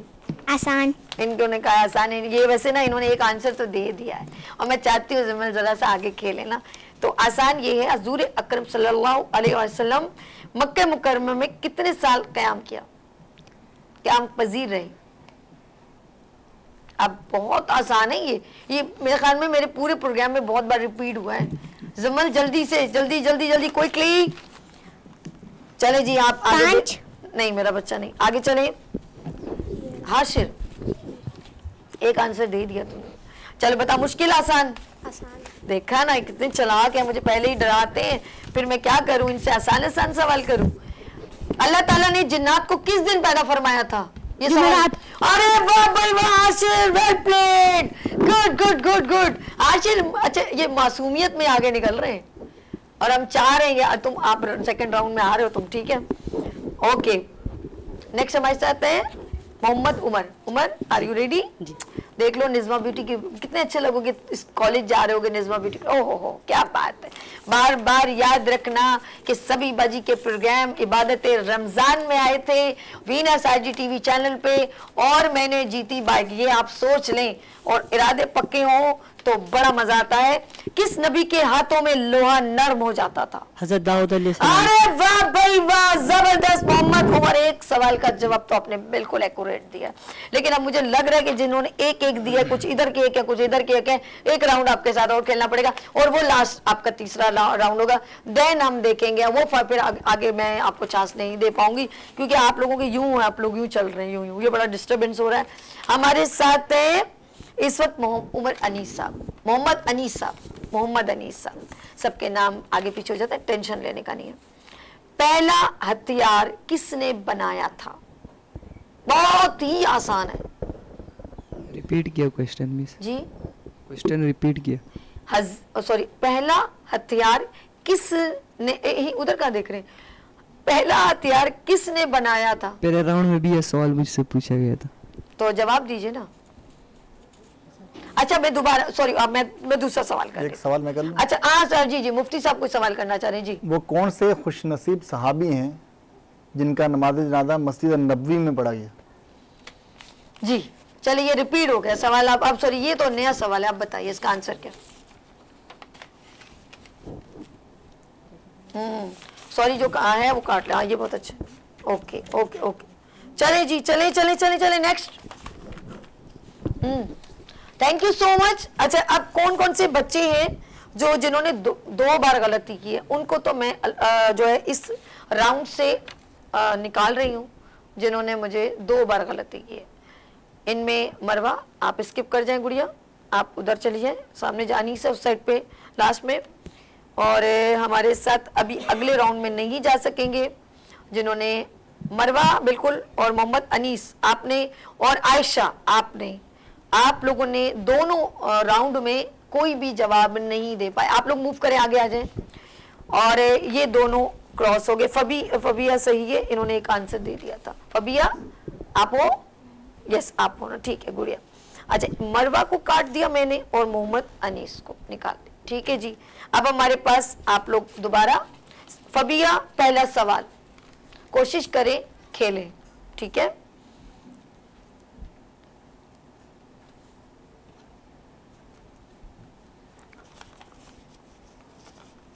कुरान पाक में मौत का जिक्र कितनी बार आया है? बहुत आसान है और मैं बहुत बार लाइव कॉलर से कर चुकी हूँ। कुरान पाक में मौत का जिक्र कितनी बार आया है? बहुत आसान है। ऑप्शन नहीं है कोई? नहीं। 3 मरतबा। अरे मैं सदके जाऊं, 100 से ऊपर है। चलें जी नेक्स्ट, कोई बात नहीं, इट्स ओके। आप अच्छा खेल रही थी लेकिन आपने ये आंसर नहीं दे पाई, कोई बात नहीं। अच्छा जी, हमारे पास जी आप है गुड़िया, मुंतहा हमारे साथ हैं। देखिए मेरी पूरी कोशिश होती है, यकीन करें मेरे साथ इस वक्त जो लाइव कॉल पे लोग बैठे होंगे ना, जो देख रहे होंगे, वो देख रहे होंगे ये सवाल कितनी बार रिपीट हुआ है, तो अब तो आ जाना चाहिए। और ये वो सवाल हैं जो मैं बहुत बार ले चुकी हूँ ना, इसलिए मुझे जैसा अच्छा नहीं लगता कि आप लोगों को इतनी भी तैयारी नहीं होती। अजान में अल्लाह अकबर लफ्ज कितनी बार आया है? 5 बार। नहीं जी, थोड़ा सा और आगे पीछे कर लेती तो आ जाता। चले कोई बात नहीं। आपसे सवाल है जिमल। अब देखते हैं आप लोग फाइन नहीं जा रहे हैं, आप दोनों ने के गलती कर ली है। हजरत मूसा अलैहिस्सलाम की उम्र कितनी थी? क्विकली आंसर दीजिए प्लीज। कम से कम जी 10 नहीं, गलत गलत।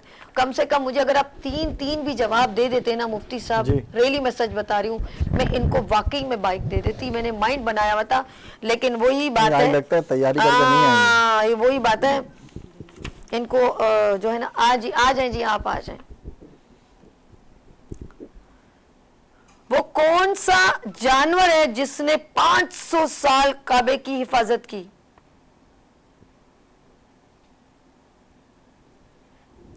ऑप्शन मिलेगा? नहीं। घोड़ा। घोड़ा। यकीन करें मैंने अभी क्या बोला था, जिसने 3 सवालों के जवाब दे दिए जी हाँ, उसको मैं क्या दे दूंगी? बाइक। 2 ये दे चुका था, आगे दे माइक उनको दीजिए। आप लोग खुद, अभी मुझे अच्छा लगता कि तुम आंसर दे देते और मैं ये सब कुछ यहीं पर रोक के कहती आ जाओ। आपने क्या किया बेटा, आपके तो माशाल्लाह, क्या नाम है आपका, आशिर, 2 जवाब आपने सही दिए थे। ये आखिरी अगर दे देते तो मैंने क्या अभी कहा 5 में से 3 दे देते तो आपको बाइक मिल जाती। लेट्स सी हमारे साथ नेक्स्ट क्या है, मोहम्मद उमर सवाल मैं कर रही हूँ। अब मुझे नहीं लग रहा कि कोई भी बच्चा आगे सेमीफाइनल या ग्रैंड फाइनल खेल सकता हो। बहुत आसान से सवाल, कौन सा पानी शैतान को इंसान से दूर कर देता है? आबे ज़मज़म। ना ना ना ना, वजू का पानी। ये बात हुई, जबरदस्त। मोहम्मद उमर ने 2, यानी कि आपने आगे मूव किया है। लेकिन अब हमारे पास जी, हमारे पास कौन कौन से रह गए हैं? मुंतहा जवाब नहीं दिया, आयशा जवाब नहीं दिया, आप दोनों स्किप कर जाएं, और फबिया आपने भी जवाब नहीं दिया, स्किप कर जाएं। और आप दोनों ने जवाब सही दिया, आप लोग स्किप कर जाएं, आप दोनों रुक जाएं। अब आपसे मैं 2 सवाल करूंगी। हाशिर आपने जवाब नहीं दिया, आप भी स्किप कर। मेरे ख्याल में ये सब लोगों ने जवाब नहीं दिया, सिर्फ एक उसने जवाब दिया। उमर ने जवाब दिया, आपने जवाब नहीं दिया था। आप भी स्किप कर जाए, आप स्किप करें। अब कौन रह गया मैं बताती हूँ नाज़रीन को, ताकि पता चले कि फेयर है बिल्कुल हर चीज ना। सिर्फ आपने जवाब दिया बेटा। अच्छा, मैं आपसे 2 सवाल कर लूं, अब देखते हैं क्या करते हैं। जो लोग आगे खेल नहीं पाएंगे मैं उनको लेके नहीं चल सकती ना, इसलिए। ठीक है जी। आपने टोटल कितने जवाब दिए हैं? 2 जवाब दिए हैं। अब इनके साथ 2 सवाल किए जाएंगे ना। उन्होंने भी, आशिर ने भी 2 जवाब दिए हैं, अगर आशिर को भी साथ नहीं खड़ा अच्छा, आशिर के लिए बोला, इन्होंने भी 2 जवाब दिए। अच्छा, अब मैं आपसे बिल्कुल लास्ट खेल रही हूँ, 2-2 आपसे सवाल करती हूँ, दोनों के सही जवाब देने, पक्का? चलें, आर यू रेडी? मेरे साथ हाशिर है और मोहम्मद उमर है मेरे साथ। कुरान पाक में, और ये सवाल जो एक देखे ना वही बात है, रिपीट है, आप लोगों को फिर भी नहीं आता, मुझे बड़ा दुख होता है। मदीने की किस मस्जिद में सबसे पहले कुरान मजीद पढ़ा गया? मस्जिद नबवी। नहीं, गलत, बिल्कुल नहीं सही। मैंने कहा था कि आप लोग को गलती की गुंजाइश नहीं है। आपसे सवाल है आशिर,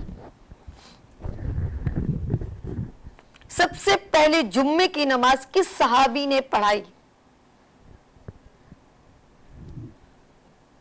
आदम अलैहिस्सलाम। अरे नहीं बॉस, बिल्कुल भी नहीं मेरा शहजादे। और सब बच्चे आ जाएं दोबारा, सब बच्चे आ जाएं। और बहुत अच्छा कोशिश की आप लोगों ने, सब बच्चे आ जाएं, आ जाओ जो बच्चे। और आपके साथ ये तमाम गिफ्ट हैम्पर जाएंगे। और निज़्मा की बाइक, मेरी पूरी कोशिश थी कि मैं निज़्मा की बाइक आप लोगों को दूं, LCD दूं, और लेकिन आप लोग नहीं जीत पाए। तो माइक आप लोग पकड़े ज़रा सा, माइक मैं ज़रा बच्चों के व्यूज़ लेना चाह रही हूँ। माइक, कोई बात नहीं, माइक ले मेरा सोना शहजादे, माइक। ये सब गिफ्ट हैम्पर नेल्सन के हैं, और बटर बिस्किट टेस्टलैंड है, और हमारे साथ 7 हर्बल है, और हमारे पास अल हबीब है, और ये वाइटल है, कौसर मसाले हैं, ये सारे आपके साथ जाएंगे जी। मैं बात कौन करना चाहेगा? हाथ पहले खड़ा करे, कोई बात करना चाहता है? कोई बात करना चाह रहा है? कोई भी नहीं? हाशिर बात करना चाह रहे हो? सवाल करूंगी ना आपसे, कैसा लगा आपको प्रोग्राम में आना? आप बात करोगे, बोले तो बाजी कौन सा सवाल करिए। माइक दो इसको, हाशिर को माइक दो, माया मुस्कुरा रहे। हाशिर कैसा लगा आपको? बहुत अच्छा। मजा आया जी। अच्छा, आपको लगता है कि हम लोग वो सवालात जो मैंने की है इस्लामी, उसकी थोड़ी कम नॉलेज रखते हैं आप लोग? फील हो रहा है आपको? तो आगे आपने तैयारी करनी है बाखुदा में। ये आप लोगों को फेयर, बिल्कुल ये कंपटीशन था। सवालात हमने ऐसे ही, बल्कि यकीन करिए बार बार रिपीट हुए सवालात, इतनी बार आप उठा के देखिएगा मेरे प्रोग्राम। लेकिन आप लोगों का बहुत शुक्रिया, आप मेरे साथ quiz competition sponsored by Nizma beauty cream की जानिब से आप तमाम लोग मेरे साथ एज अ ज्वाइन हुए सेगमेंट में। बहुत अच्छा लगा। इंशाल्लाह कोशिश करेंगे कि हम इसको और मजीद अगले इबादत रमज़ान में बड़ा आपके साथ प्रोग्राम, आप फुल तैयारी में आना, ठीक है? फिर मैं 2 बाइक अनाउंस करूंगी। डन हो गया? बहुत अच्छा लगा। आप लोगों के बच्चों खुश रहो, आबाद रहो जी। ये सेगमेंट यहाँ पर क्लोज करते हैं। निज़्मा ब्यूटी क्रीम की बाइक तो नहीं गई, बट हमारी पूरी कोशिश थी कि इनकी जानिब से बाइक भी जाए और LCD भी जाए। चले जी, अब आप लोग लाइव कॉलर पे आ जाएं। और जी हमारे साथ लाइव कॉलर पे कौन है? PTCL नंबर चल रहा है। कौन जीतना चाहता है LCD 7 हर्बल की? कौन जीतना चाहता है निज़्मा ब्यूटी क्रीम की LCD and lots of gift hamper? हमारे साथ अल हबीब, ऑफ कोर्स एक कॉल करें, हम आपको उनकी तरफ से गिफ्ट हैम्पर देंगे। और हमारे साथ कौसर मसाले, नेल्सन पेटन, lots of gift hamper. Who is this? यहाँ पर कौन है जी? हेलो, अस्सलाम वालेकुम जी। जैसे जैसे कॉल आए फौरन ट्रांसफर करें। हेलो हेलो, अस्सलाम वालेकुम। आवाज कम आ रही है मुझे हॉल में। मुफ्ती साहब, प्रोग्राम में हमने बच्चों को अपॉर्चुनिटी दी, फ्री हैंड दिया, और सबसे अच्छा मार्कम ये था कि अगर मेरे ही शो को बार बार अगर ये सिर्फ क्विज प्रोग्राम को देख लेते तो सारे क्वेश्चन वही है। मैंने कोई नया बनाया ही नहीं है। कल मेरे पास टाइम ही नहीं मिला, मैंने यही पेपर्स को रिपीट किया, और अभी आपने बैठ के 1-2 सवाल दिए जो मैंने किए ही नहीं अभी। तो क्या कहते हैं कि ऐसे बच्चों की कुछ दीनी कुरानी तालीम में और अंबिया इस्लाम की जिक्र, जबकि बचपन से हमने यूसुफ अलैहिस्सलाम का जिक्र सुना, हम लोग वो ऊँटनी का जिक्र सुना, नबी सल्लल्लाहु अलैहि वसल्लम के ऊपर वो कचरा, बचपन में स्कूल में थी वो कचरा फेंक दी। तो ये सारी बातें हम अच्छा आपने देना जवाब में। हमारे साथ कॉलर है। हेलो, अस्सलाम वालेकुम। वालेकुम अस्सलाम। राबिया आसिफ कराची से बात कर रही हूँ। अच्छा, वो जो एक मिनट जो कल आई थी मेरे साथ? जी जी, मैंने माशाल्लाह से बहुत सारे प्राइज विन किए हैं, और मुझे बहुत ज्यादा खुशी है कि ये एक ऐसा प्लेटफॉर्म है कि माशाल्लाह माशाल्लाह लोगों को भर भर के आप गिफ्ट देते जा रहे हैं। अच्छा लगा आपने मेरे साथ दस्तरखान पे हम लोग बैठे, खाना खाया, बहुत मजा आया, बहुत अच्छा लगा। और ये तमाम लोगों के लिए कि जो भी गिफ्ट हैम्पर जीते वो अगर मेरे पास आ सकते हैं तो मेरे दस्तरखान की जीनत बने। जी बहुत शुक्रिया, बहुत शुक्रिया। सवाल करूं? जी जी सवाल कीजिए। Are you ready? यस। किस सहाबी की नमाज जनाजा 70 बार पढ़ाई गई?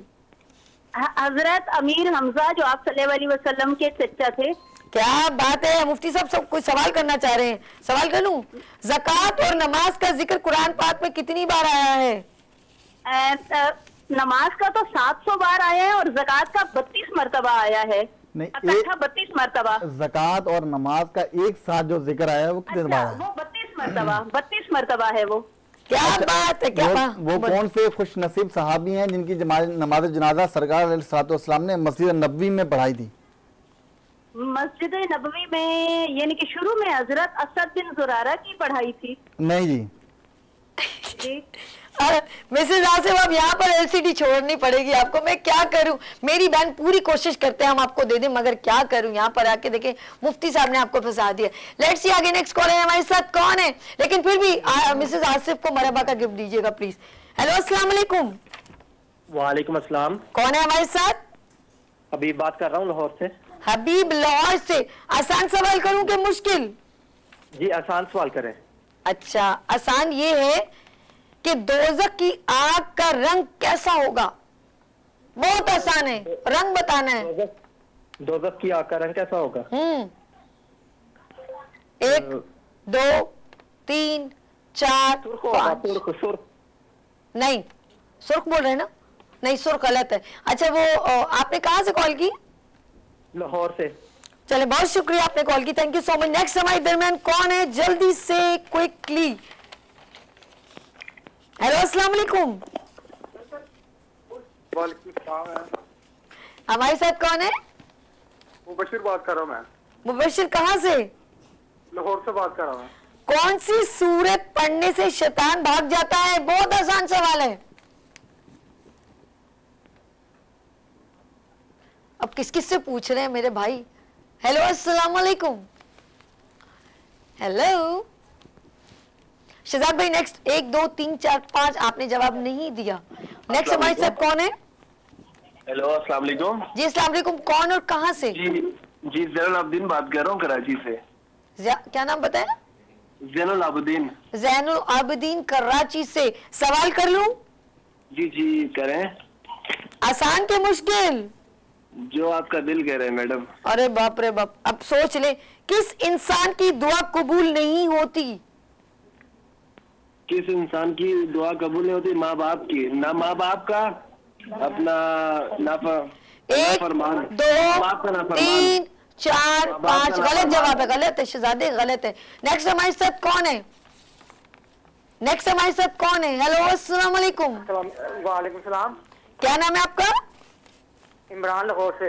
इमरान लाहौर से। सवाल कर लूं? जी जी पूछे सवाल। दज्जाल के पास किस रंग का गधा होगा? क्या समझ नहीं आई? दज्जाल के पास किस रंग का गधा होगा? ब्लैक है? क्या बोला? ब्लैक? नहीं नहीं नहीं नहीं नहीं, नहीं गलत गलत। नेक्स्ट हमारे साथ कौन है जी? हेलो अस्सलाम वालेकुम। अच्छा, अस्सलाम वालेकुम। मेरी प्यारी बहन, क्या नाम है आपका और कहाँ से कॉल की? लाहौर से। लाहौर से। नाम? मेरा नाम शाजिया, लाहौर से कॉल की है। अच्छा, अब आपने ना टीवी को देखा तो लाइन ड्रॉप करवा दूंगी, ठीक है? सवाल कर रही हूँ, रमजान के पहले रोजे में कौन सी सूरत 50 बार पढ़ने से 50 साल के गुनाह माफ होते हैं? जी जल्दी से क्विकली। नेक्स्ट हमारे साथ कौन है? जल्दी से इनसे आगे चले जल्दी से। हेलो अस्सलाम वालेकुम। हेलो नाप तो सॉरी, आपका नाम क्या है? अवैस बात कर रहा हूँ लाहौर। लाहौर से अवैस। सवाल कर लूं अवैस? जी जी। अवैस हेलो। जी जी जी जी बिल्कुल। आप ध्यान इधर देंगे तो मैं आपसे ज्यादा अच्छा खेलूंगी ना। अच्छा खेलना या ऐसे ही खेलना है सिर्फ?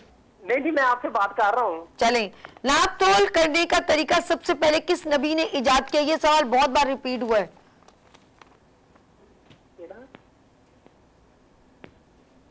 नहीं इसका ही कोई बात नहीं। नेक्स्ट हमारे साथ कौन है? हेलो, लास्ट एंड मेरे ख्याल में लास्ट कॉलर है हमारे साथ, जल्दी से किसी को तो बेचारे को एलसीडी दो, खुदा के लिए डिनर सेट नेल्सन का दो, बाइक जीतो, क्या हो गया आप लोगों को, जल्दी करें। हेलो, अस्सलाम वालेकुम। हेलो, लाइव कॉलर का सेगमेंट है, 7 हर्बल की बाइक है और 7 हर्बल की एलसीडी है, कोई तो बात कर ले मुझसे। हेलो, अस्सलाम, सॉरी, कोई तो जीत ले। कौन है मेरे साथ? सोबिया। सोबिया कहाँ से? कराची से। सवाल कर लूं, मुश्किल के आसान? कर लें, आप कर लें, अल्लाह मालिक है। नहीं नहीं, अल्लाह मालिक तो सभी का है मेरी जान, पहले बता दो ना, फिर खेलने में मजा आता है ना, इसलिए बोल रही हूँ। चले आप मुश्किल करें। अरे बाप रे बाप, मुश्किल सोच ले। करें, बाइक के लिए करें। किसके लिए? बाइक के लिए। नहीं, आप मुझे क्यों बता रही हैं, मेरी मर्जी ना, मुझे पता है सवाल के नीचे लिखा होता है, फिर मैं आपको खुद ही बता दूंगी, ठीक है। वो कौन सा जानवर है जिसने 500 साल काबे की हिफाजत की? सवाल रिपीट कीजिएगा। वो कौन सा जानवर है जिसने 500 साल काबा शरीफ की हिफाजत की? कबूतर। क्या? कबूतर। नहीं नहीं नहीं, बड़ी आई थी बाइक खेलने, एक सवाल का तो जवाब नहीं दिया मेरी बहन ने। छोड़ो बहना, तुमने खेल लिया सब कुछ, वो भी मेरे साथ खेलने चली हो। हाय अल्लाह जी, लेकिन अच्छा लगा। That's it. आपको फिर भी कहाँ से? लाहौर, कराची? अरे बाबा, कहाँ चली गई हो गुड़िया? अरे मैं सदके जाऊँ, आपको फिर भी गिफ्ट दे रही थी कौसर मसाले का। अगर आप जब भी ये दिखाए ना क्लिप, तो ये कौसर मसाला मेरी बहन कराची आके मेरे साथ रोजा भी खोलना। हेलो, अस्सलाम वालेकुम। वालेकुम अस्सलाम। कौन है मेरे साथ, कहाँ से? मैं मुजम्मिल बात कर रहा हूँ, लाहौर से। मुजम्मिल साहब, सवाल कर लूं? जी जी करें, जी सवाल करें। शैतान इंसान के जिस्म में किस हिस्से में रात गुजारता है? पहले बता देते, आसान के मुश्किल। चलिए जी, नेक्स्ट हमारे साथ कौन? ऑप्शन दे दें। नहीं नहीं नहीं, शहजादे ऑप्शन नहीं चल रहा ना। हेलो, अस्सलाम वालेकुम। इसमें नीचे निज़्वा की बाइक लिखी हुई है, क्या कर रहे हैं, ऑप्शन कहाँ से दे दूं? हेलो, अस्सलाम वालेकुम। एक सवाल पे था ना ये तो। हेलो, अस्सलाम वालेकुम। वालेकुम सलाम। लास्ट कॉलर, जल्दी से, कहाँ से मेरे भाई, आपका नाम क्या है? कामरान अहमद खान, कराची से। अब मैं आसान सवाल कर रही हूँ, बहुत आसान। आप गिफ्ट हैम्पर जीते और मेरे साथ रोजा खोलें, मुझे पता है, इसलिए मुझे मालूम है आंसर कितना आप दे सकते हैं। आसान क्या मुश्किल? आसान। देखा ना, मुझे पहले ही पता। क्या बात है। वो कौन सा पानी है जिससे मैंने क्या सवाल किया था उसने? अभी क्या था इनसे, क्या कौन सा पानी है जिससे शैतान भाग जाता है? वो कौन सा पानी है जिससे शैतान भाग जाता है? आसान सवाल। आबिल जमजम। आबिल जमजम। यार खुदा, बहुत शुक्रिया, बहुत मजा आया। यहाँ लेंगे ब्रेक और मिलते हैं ब्रेक। वो वजू का पानी है, बता भी दूं, बोले बाजी ने बताया नहीं। चले जी, लेते हैं यहाँ पर ब्रेक और मिलते हैं ब्रेक के बाद इबादत रमजान के साथ।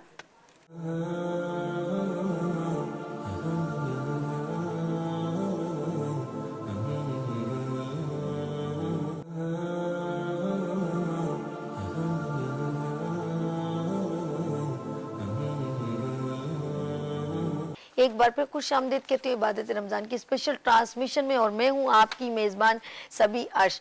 और मेरे साथ क्योंकि खूबसूरत आवाज़ रखने वाले तमाम नातख़्वाह मौजूद हैं, तो हम सबको सलाम पेश करते हैं। अस्सलाम वालेकुम, कैसे हैं आप? ठीक हैं। ज़ुबैर भाई, कैसे हैं आप? हैं। और आप तो बस मुझे लगता है कि जो रमज़ान में जो स्किप अगर नहीं होते, अगर आपको तबीयत ख़राब नहीं होती, तो फर्स्ट रमज़ान से ये मेरे साथ होते। ऐसा ही था ना भाई? इंशाल्लाह अगले रमज़ान हम इसी तरह साथ। इन लोगों की मोहब्बतें हैं, इनका टाइम है, जो ये खूबसूरत ट्रांसमिशन का हिस्सा बनते हैं। तो 4 चांद मेरी वजह से और 8 चांद इन लोगों की आवाज़ों की वजह से बनते हैं। और जी मेरे साथ प्यारी सी नातख़्वाह मौजूद है, मैं कहूँगी नात सुनाए। खैरत, कैसे हो चंदा? अस्सलाम वालेकुम। अच्छा, मुझे देख देख के इसने भी बड़े अच्छे अच्छे गोटे किनारे वाले कपड़े, किसने बनाए कपड़े? चाहिए अच्छी करो, अच्छी करो, हाथ हटाओ। ऐसे किसने बनाए इतने प्यारे कपड़े? अम्मी ने। क्या बात है? ये बच्ची से कोई बात छुप नहीं सकती अम्मी अबू की। फिर बात करेंगे हम आपसे भी। तो मेरे साथ जो नातख़्वाह मौजूद हैं, ये है सैयदा आतका सोहरवर्दी। सैयदा आतका सोहरवर्दी, अस्सलाम वालेकुम। एंड बिस्मिल्लाह करें, कौन सी आज कलाम सुना रहे हैं मेरी प्यारी बहन? जल्दी सल्ली अला नबीना सल्ले अला मुहम्मदिन। फैज़ उनके आम हो गए,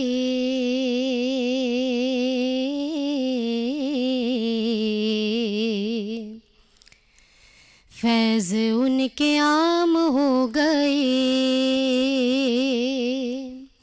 फैज़ उनके आम हो गए,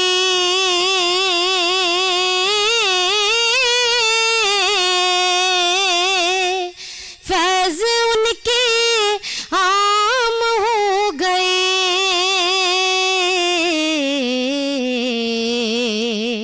दो जहां गुलाम हो गए, दो जहां गुलाम हो गए। उनके नाम ले वजो हुए,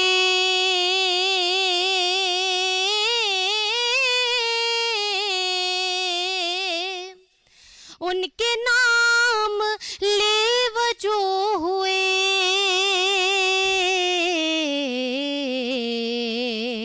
उनके ऊंचे नाम हो गए,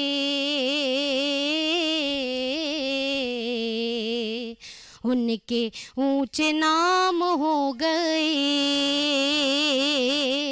और साहिबे मेराज के लिए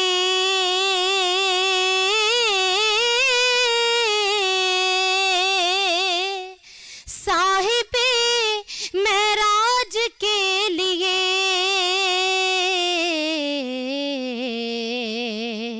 कैसे इंतज़ाम हो गए, कैसे इंतज़ाम हो गए। वक्फ नात ख्वानिए रियाज़,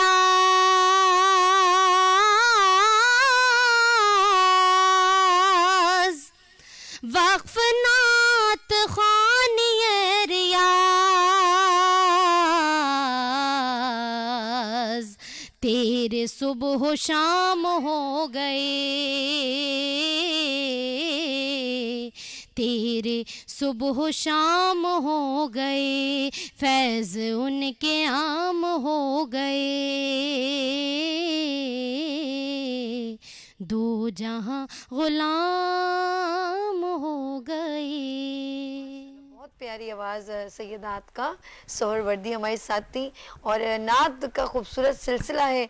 और यहाँ पर मौजूद है फ़हीम नक्शबंदी, तो उनसे गुजारिश करती हूँ कि नाते रसूल मकबूल सल्लल्लाहु अलैहि वसल्लम पेश करें। जी सल्लल्लाहु अलैका या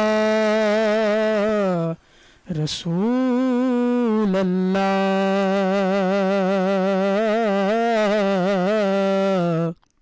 पढ़िए वसल्लम अलैका या हबीब अल्लाह। कैसे समझें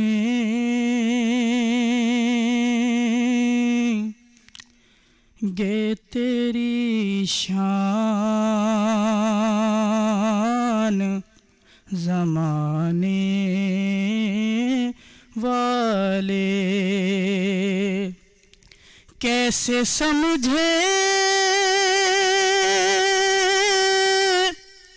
गे तेरी शान ज़माने वाले। खुद मिटेंगे वो तेरा नाम मिटाने वाले। क्या ज़रूरत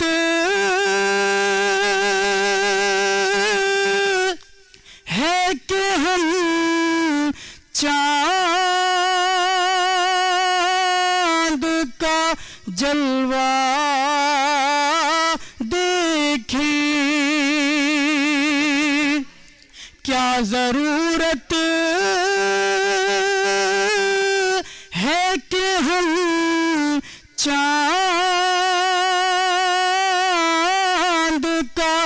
जलवा देखें। ठहरो ठहरो के हैं वो जुल्फ हटाने वाले। ठहरो ठहरो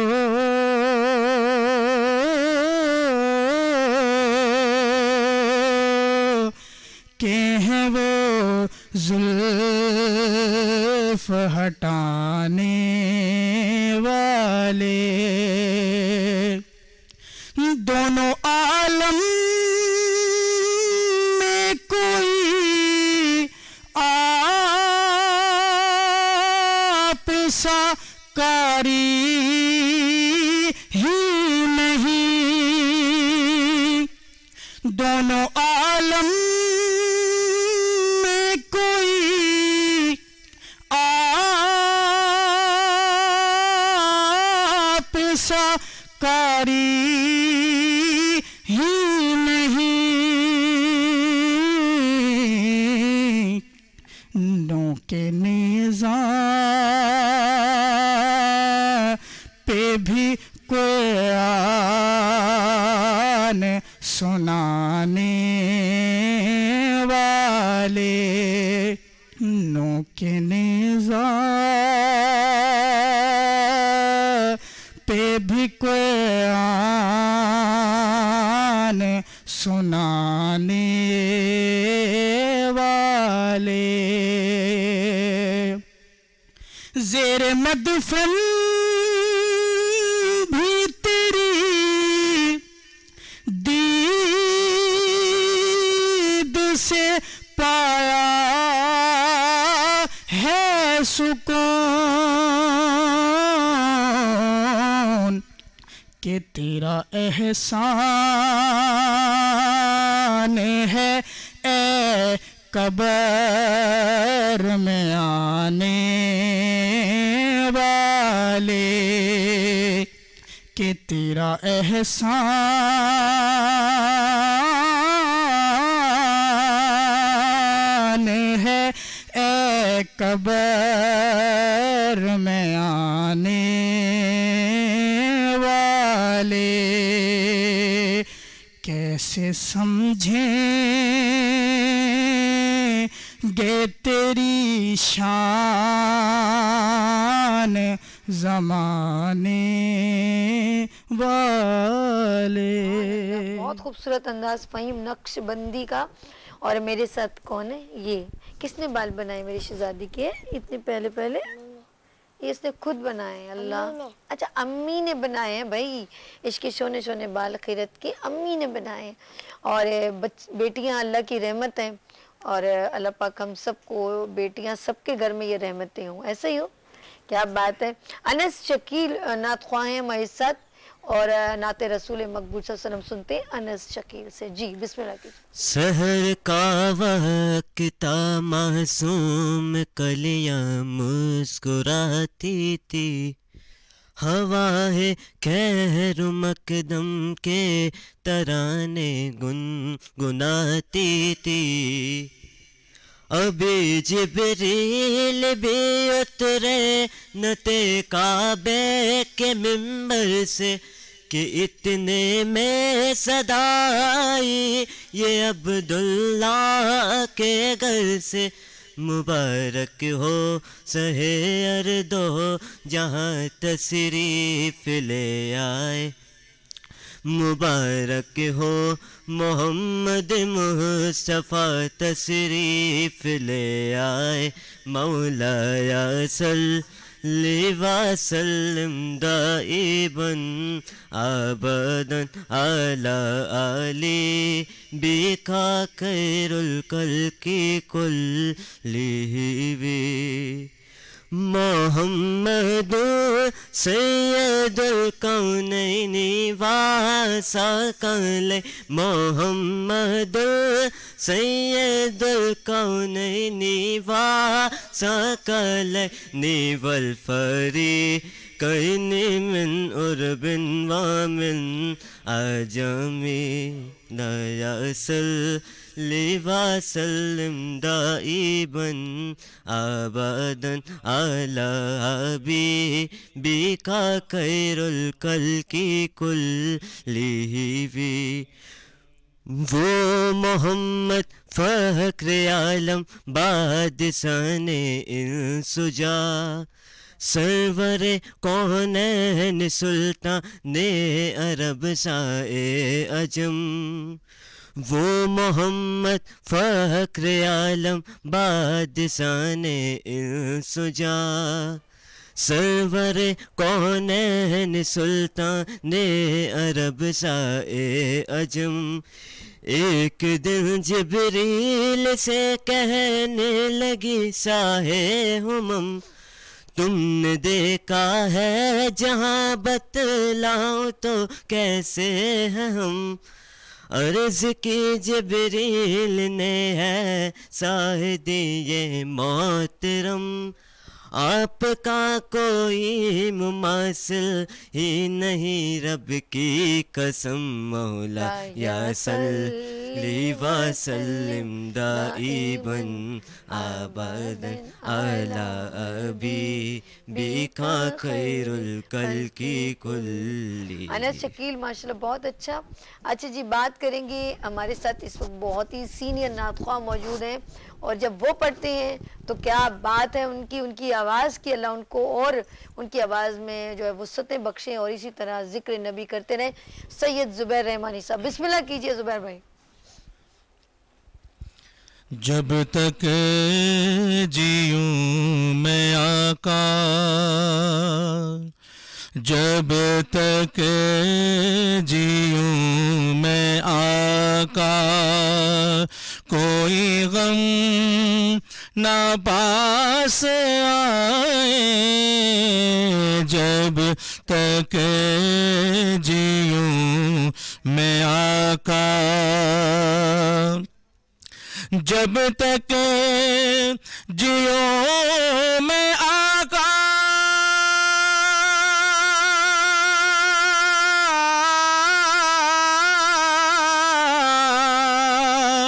कोई हो ना पास आए।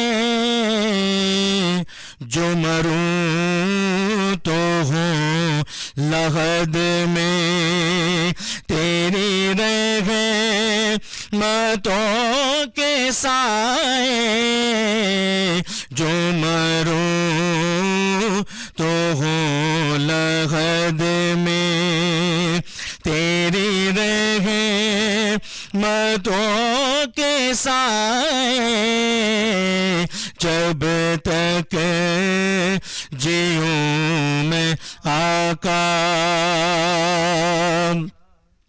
मेरी जिंदगी का मकसद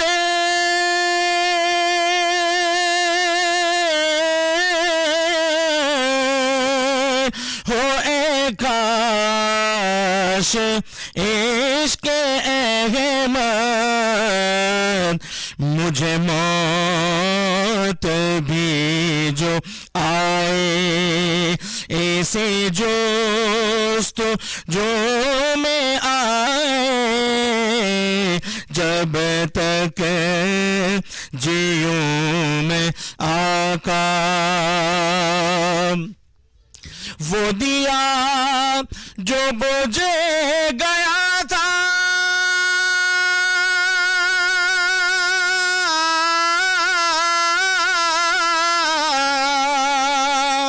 वो जो खो गई थी सूज़न।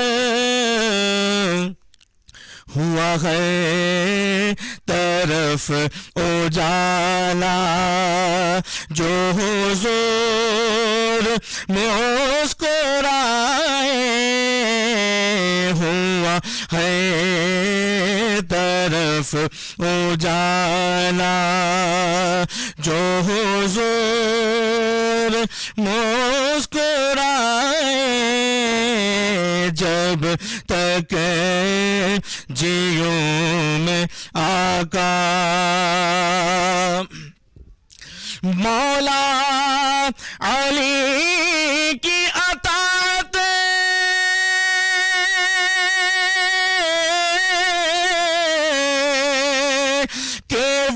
शान अल्लाह अल्लाह मौला अली की अताते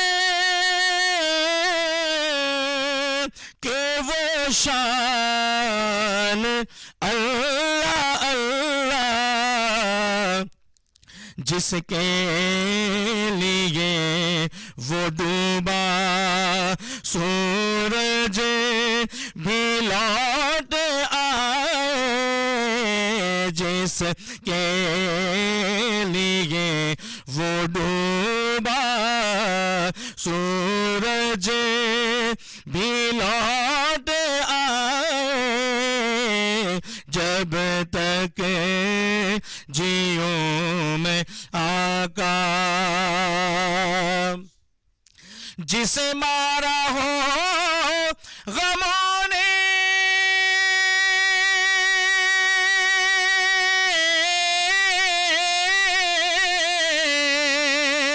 जिसे घेरा हो दुखों ने, तो मेरा मशवरा है उसको वो मदीना हो के आए। मेरा मशवरा है उसको वो मदीना हो के आए, जब तक जियो मैं आका। मैं गुलाम पर जतन हूँ,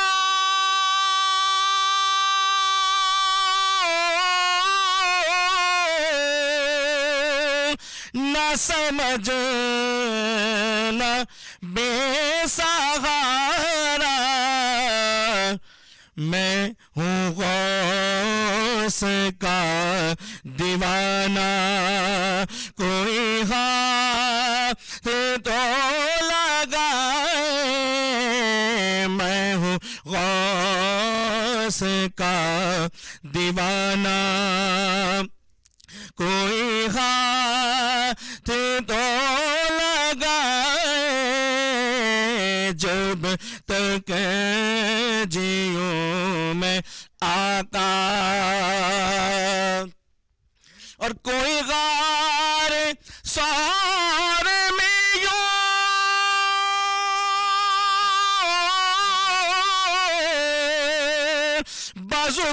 बाजुबान हाल बोले कि न हटाऊंगा अंगूठा, मेरी जान अगर जाए न हटाऊंगा अंगूठा, मेरी जान अगर जाए, जब तक जियो मैं आका।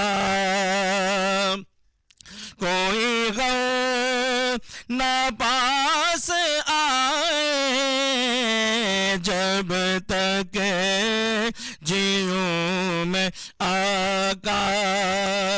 कोई गम न पास आए, जो मरूं तो हो लहद में तेरी रहमतों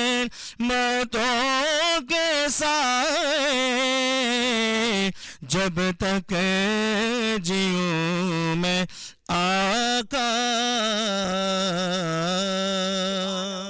सुभान अल्लाह। सैयद जुबैर रहमानी साहब माशाल्लाह, क्या अंदाज़ है आपका। और अब मैं चाहूँगी आप बिस्मिल्लाह करके आप भी दस्तरखान की जीनत बने।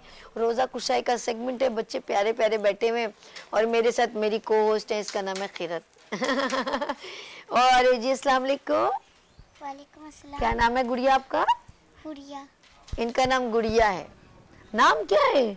हुरिया। हुरिया। मैंने कहा शायद मैंने कहा गुड़िया, तो इन्होंने भी गुड़िया कह दिया। नहीं, इनका नाम है हुरिया। हुरिया ये जो है इस वक्त मेरे साथ रोज़ा कुशाई में मौजूद हैं और बहुत सारे बच्चे सबसे मिलते हैं और ये स्पेशली इन सब के साथ टेस्ट लैंड के गिफ्ट हैम्पर जाएंगे। अच्छा जी उरिया, मुझे बताएं आज पानी कितनी बार पिया? रोज़ा था ना? यस।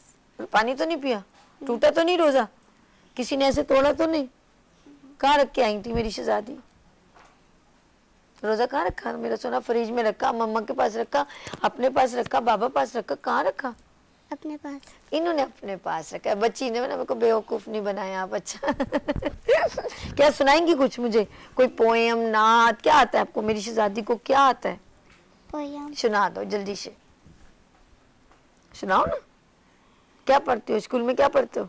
इतने प्यारे प्यारे कपड़े पहन के आई हो, आई शेड भी लगाया, मेरी तरह मेकअप भी किया है। हाँ अच्छा आप चलिए, कुछ भी नहीं सुना रही ना, फिर मैं आगे जाऊँ? चलो फिर याद आएगा ना फिर मुझे बोल लेना, इधर आ जाए, ठीक है? अस्सलाम वालेकुम। क्या नाम है? गोलू मोलू? आयान। आयान गोलू मोली, तो पाला पाला बच्चा है। अच्छा जी कितने रोजे रखे? एक ही रखे या बहुत सारे रखे? रखे हैं, एक दो रखे हैं? पहले भी रखे हैं। पहले भी रखे हैं। पहले भी रखे हैं, माशाल्लाह। कौन सी क्लास में है? Third class. रोजा रखना अच्छा लगता है? अल्लाह पाक आपको सेहत दे इसी तरह। आगे गुड़िया। अस्सलाम वालेकुम। उस बच्चे को दो, इसको दो, बच्चे को, इसको शहजादे को दो, छोटे को। अस्सलाम वालेकुम। मुझे तो लग रहा है तो आप तो रोजा कुशाई में आप तो मुझे नात सुनाने आए हैं, ऐसा लग रहा है मुझे। तो नात नहीं आती? आती है थोड़ी थोड़ी सी, थोड़ी थोड़ी सी। क्या नाम है आपका? मोहम्मद फाइज। मोहम्मद फाइज। आ जाओ, इसको खांसी लग गई थी ना बेचारा, रोजा तो नहीं तोड़ के आ गए? क्या नाम है आपका? शिराज अली। शिराज अली। शिराज अली, अभी भाई ये इससे पूछा नात सुना दे, इनसे पूछा, सबसे पूछ रही हूँ, बाद में नहीं कहना मैं तो नात की तैयारी करके आता। आपके बाबा बोलने वाले मेरा बेटा तो नात पढ़ता है। तो मुझे बता दें आप लोग पहले कौन क्या सुनाएगा? कोई नज़म सुनाएगा या मुझे नात सुनाएगा? जल्दी बता दें, कोई भी नहीं ना, फिर बाद में नाराज नहीं होना। क्या नाम है आपका? शिराज अली। शिराज कौन सी क्लास में? 2। अच्छा क्लास 2 में है। ये बताएं आप स्कूल में सबसे ज्यादा शरारत कौन करता है? मेरा दोस्त। क्या नाम है उसका? एहसन। एहसन। अब आप टीवी देख रहे हैं ना, अभी इन्होंने आपकी शिकायत कर दी, आप बहुत क्लास में तंग करते हैं, ठीक है ना? ओके। आपको क्लास में सबसे ज्यादा कौन तंग करता है? अच्छा आपकी क्लास में लड़कियां भी हैं या आप लड़के? लड़के लड़के हैं सिर्फ, तो कोई तंग ही नहीं करेगा। क्या है, लड़कियां तंग करती है ना। सुनाना है तो कुछ सुना दो, पक्का? आपने? अस्सलाम वालेकुम। आपको सुनाना चाह रही है? ठीक है, कुछ नहीं भाई, मेरी बेटी थी कभी खिदत सुनाएगी। खिदत आप सुनाओ। देखिए अभी कैसे सुनाती है ये मेरा बच्चा, देखो। सहर का वक्त था, मासूम कलियां मुस्कुराती थी, हवाएं खैर मखदम के तराने गुनगुनाती थी। अभी जिब्रील अभी उतरे न थे काबे के मिंबर से, कि इतने में सदा आई के अब्दुल्लाह के घर से, मुबारक हो शहर दो सरा तशरीफ ले आए, मुबारक हो मुहम्मद मुस्तफ़ा तशरीफ ले आए, मौलाया सल्ली व सल्लिम दाइमन आबादन अला हबीबिका खैरिल खल्क़ि कुल्लिहिम। माशाल्लाह। अब आपने और तैयारी करके आनी, जब भी आना मुझे अच्छी से नात भी सुनानी है, पक्का? पक्का। अच्छा जी हमारे साथ जो है माशाल्लाह मुफ्ती साहब भी हैं, ज़ुबैर साहब भी हैं और सारे बच्चे रोज़ा कुशाई पे भी हैं। अच्छा मैं मुफ्ती साहब एक सवाल करना चाहूँगी। हम लोग एतकाफ़ पे आज मौजूद गुफ्तगू था, ठीक है ना? एक मिनट बेटा। एतकाफ़ में हम लोगों ने बात की, एतकाफ़ में बहुत इबादतें करते हैं लोग, कुरान पाक की तिलावत करते हैं और अच्छी किताबें पर जो अपने जो शौकीन होते हैं वो लोग लेके जाते हैं। और एतकाफ़ में आपने कहा उम्र का ज़रा सा है, तो कितनी उम्र से, जैसे ये बच्चे हैं और अगर ये मतलब 12 साल है 15 साल है, तो कितने बच्चों की उम्र में एतकाफ़ हो सकता है? देखिए एतिकाफ के लिए आकिल होना शर्त है, बुलूगत इसके लिए शर्त नहीं है। अच्छा। हाँ समझदार होना इसके लिए शर्त है कि बच्चा इतना समझदार हो कि मस्जिद के आदाब भी जानता हो और एतिकाफ करने का तरीका भी जानता हो। अब इतना छोटा बच्चा अगर एतिकाफ में चला जाएगा, मस्जिद चला जाएगा, तो अगर उसको मस्जिद के आदाब ही पता नहीं होंगे और एतिकाफ कैसे करना उसको यही पता नहीं होगा, तो हो सकता है कि उसका एतिकाफ टूट जाए और सवाब हासिल करने की बजाय वो जो अल्लाह तबारक तआला की नाराज़गी मोल ले। इसलिए बच्चा समझदार होना ज़रूरी है।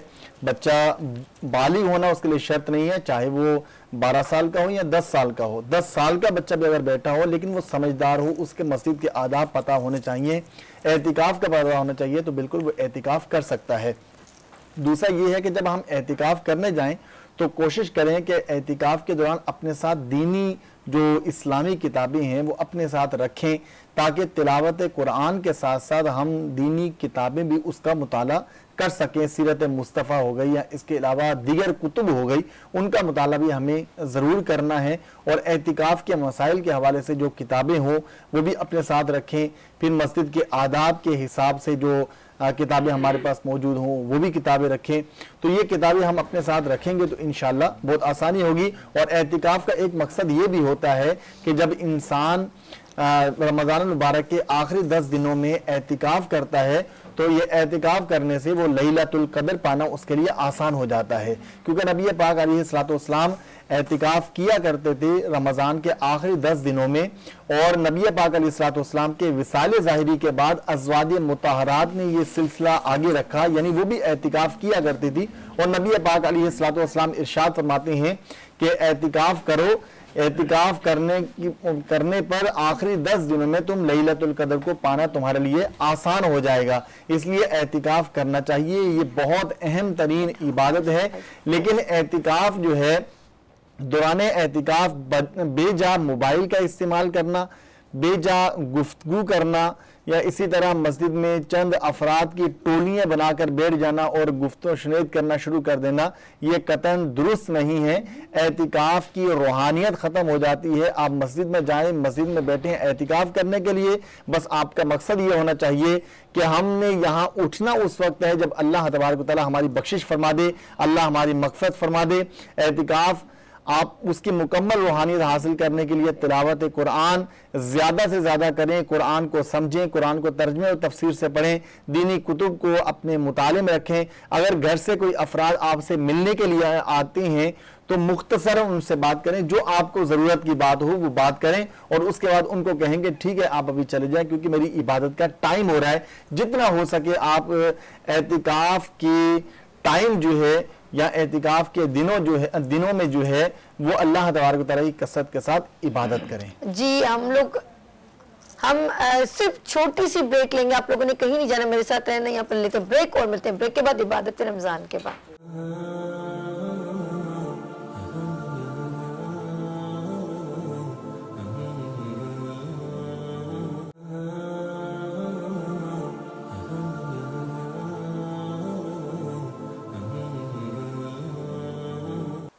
एक बार फिर खुशामदीद कहते हैं इबादत रमज़ान में। और मैं स्पेशली शुक्रिया करती हूँ हमारे दस्तरखान को, जो है ख़ास एहतमाम जो दस्तरखान का होता है इबादत रमज़ान में वो है ढाबत। ये ढाबत जी जो है, हमें इनका बहुत शुक्रिया अदा करती हूँ।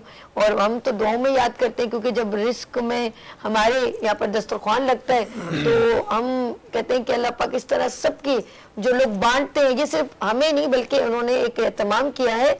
मेरे ख्याल में उन्होंने ख़ास रमज़ान में जो है वो सब जगह उन्होंने ये डिस्ट्रीब्यूशन रखी है, तो अल्लाह पाक इनके रिस्क में वो सत्य बख्शे। हम नाते रसूल मकबूल सल्लल्लाहु अलैहि वसल्लम सुनते हैं सैयद ज़ुबैर रहमानी साहब से। जी बिस्मिल्लाह कीजिए।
इलाही मैं तुझे से दुआ मांगता हूँ, करम मांगता हूँ, अता मांगता हूँ, इलाही मैं तुझे से दुआ मांगता हूँ, करम मांगता हूँ, अता मांगता हूँ, इलाही मैं तुझे से दुआ मांगता। जो नादार है कुछ नहीं जिनके पल्ले,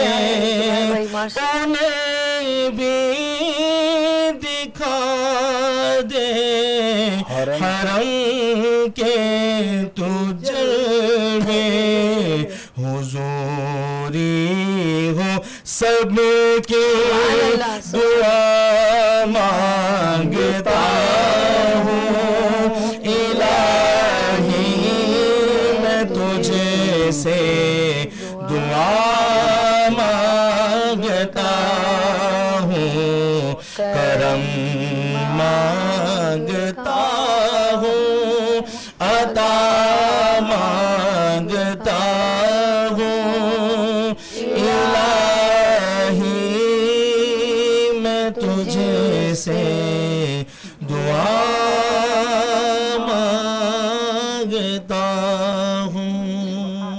और ये दुआओं की घड़ी है, सब अपने हाथ बुलंद किए हुए हैं और मैं हमेशा की तरह दुआ ये कहती हूँ कि अल्लाह पाक हमारे रिस्क के हलाल में इजाफा करे और अल्लाह पाक हमारे दस्तरखान को वसी करे। और बहुत ज़्यादा शुक्रिया करती हूँ कि पहले रमज़ान से आज 19वां रमज़ान हो गया और इंशाल्लाह 30वें रमज़ान तक दस्तरखान की जो हमने जो दस्तरखान सजाया और उसके अंदर ख़ास जज़ाए खैर हमारे डाबा जी की तरफ से बहुत शुक्रिया आपका मेरे भाई। अल्लाह पाक आपके रिस्क में बेइंतहा बरकत दे और अल्लाह पाक आपके रिस्क के हलाल में इतनी फरावानी करे कि पूरे पाकिस्तान में आपके ब्रांड का जो नाम हो। मैं ये दुआ करती हूँ भाई के लिए खास तौर पे। बिस्मिल्लाह कीजिएगा, हम दुआओं की तरफ चलते हैं। अल्हम्दुलिल्लाहि रब्बिल आलमीन वस्सलातु वस्सलामु अला सय्यिदिल अंबिया वल मुरसलीन अल्लाहुम्मा सल्लि अला सय्यिदिना व मौलाना मुहम्मदिन मअदिनिल जुदी वल करम व अला आलिहि व सहबिहि व बारिक वसल्लिम। या इलाहल आलमीन या रब्बल आलमीन या अल्लाह या रहमान या रहीम या हन्नान या मन्नान या हय्यु या क़य्यूम। मौला करीम 19वें रोज़े के इफ्तार के वक्त अपने गुनाहों से आलूदा हाथों को दराज किए हुए हैं। ए अल्लाह मग़फ़िरत का तुझसे सवाल कर रहे हैं, ये अशराए मग़फ़िरत है। ए अल्लाह चंद दिनों बाद मौला करीम ये अशराए मग़फ़िरत हमसे जुदा होने वाला है। मौला करीम तुझे अपने प्यारे महबूब अलैहिस्सलातु वस्सलाम के रुख़ ज़ेबा का वास्ता, ए अल्लाह हमारी हतमी बख्शिश फरमा दे। ए अल्लाह हमारी हतमी मग़फ़िरत फरमा दे। मौला सारे गुनाहों को मुआफ़ कर दे। ए अल्लाह सारी ख़ताओं से दरगुजर फरमा। मौला नेकियां करने की तौफ़ीक़ अता फरमा। ए अल्लाह माह रमज़ान में जितनी इबादत हम कर सके, ज़िक्र अस्कार इस्तिग़फ़ार किया, तिलावत कुरान किया, नमाज़ तरावीह पढ़ी, ए अल्लाह जितना भी ज़िक्र अस्कार किया मौला अपनी बारगाह में इसे कबूल फरमा ले। ए अल्लाह जो रमज़ान के अय्याम बाकी हैं मौला करीम इसमें हमें कसरत के साथ तेरी इबादत करने की तौफीक अता फरमा। ए अल्लाह हम तमाम को जहन्नुम से आज़ादी नसीब फरमा।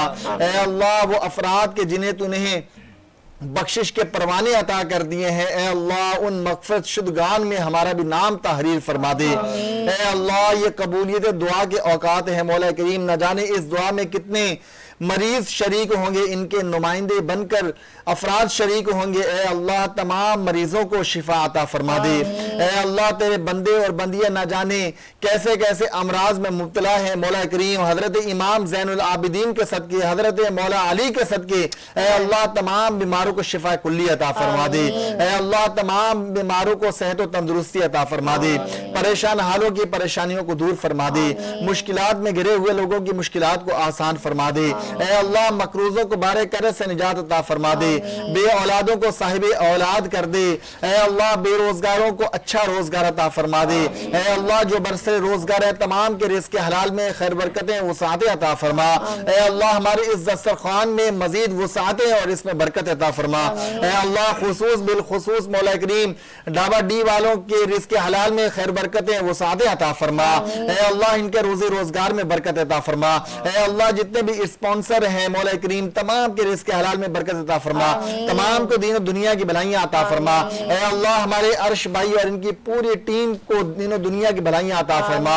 ऐ अल्लाह जो इस ट्रांसमिशन को खूब से खूब बनाने में मसरूफ है, ऐ अल्लाह इनकी काविशों को अपनी बारगाह में कबूल मंजूर फरमा। मौला करीम हमारे मरहूमीन मरहूमात मुस्लिमीन मुस्लिमात की बख्शिश फरमा। ऐ अल्लाह खुसूस बिल खुसूस हमारे अर्श भाई के भाई की बख्शिश फरमा। ऐ अल्लाह इनकी हतमी मग़फ़िरत फरमा। हमारे अब्दुल मजीद भाई, फरहान भाई, नुमान भाई मौला करीम जो इस चैनल के ऑनर हैं, ऐ अल्लाह इन्हें दीन दुनिया की भलाइयां अता फरमा, इनके रोजी रोजगार में बरकत अता फरमा, रिज़्क़ हलाल में बरकत अता फरमा, मोहताजगी वाली जिंदगी से हमेशा महफूज फरमा। व सल्लल्लाहु तआला अला खैर खल्क़िही व नूर अर्शिही मुहम्मद व अला आलिही व सहबिही अजमईन बिरहमतिका या अरहमर राहिमीन।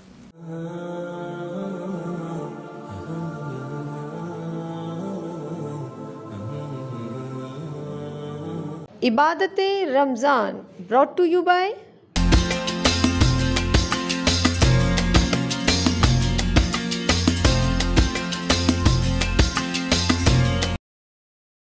डॉक्टर ईसा लैब, आपका एतमाद। जहाँ प्यार वहाँ गुलबहार। अब से निस्वा NIP ऑल प्रोडक्ट्स।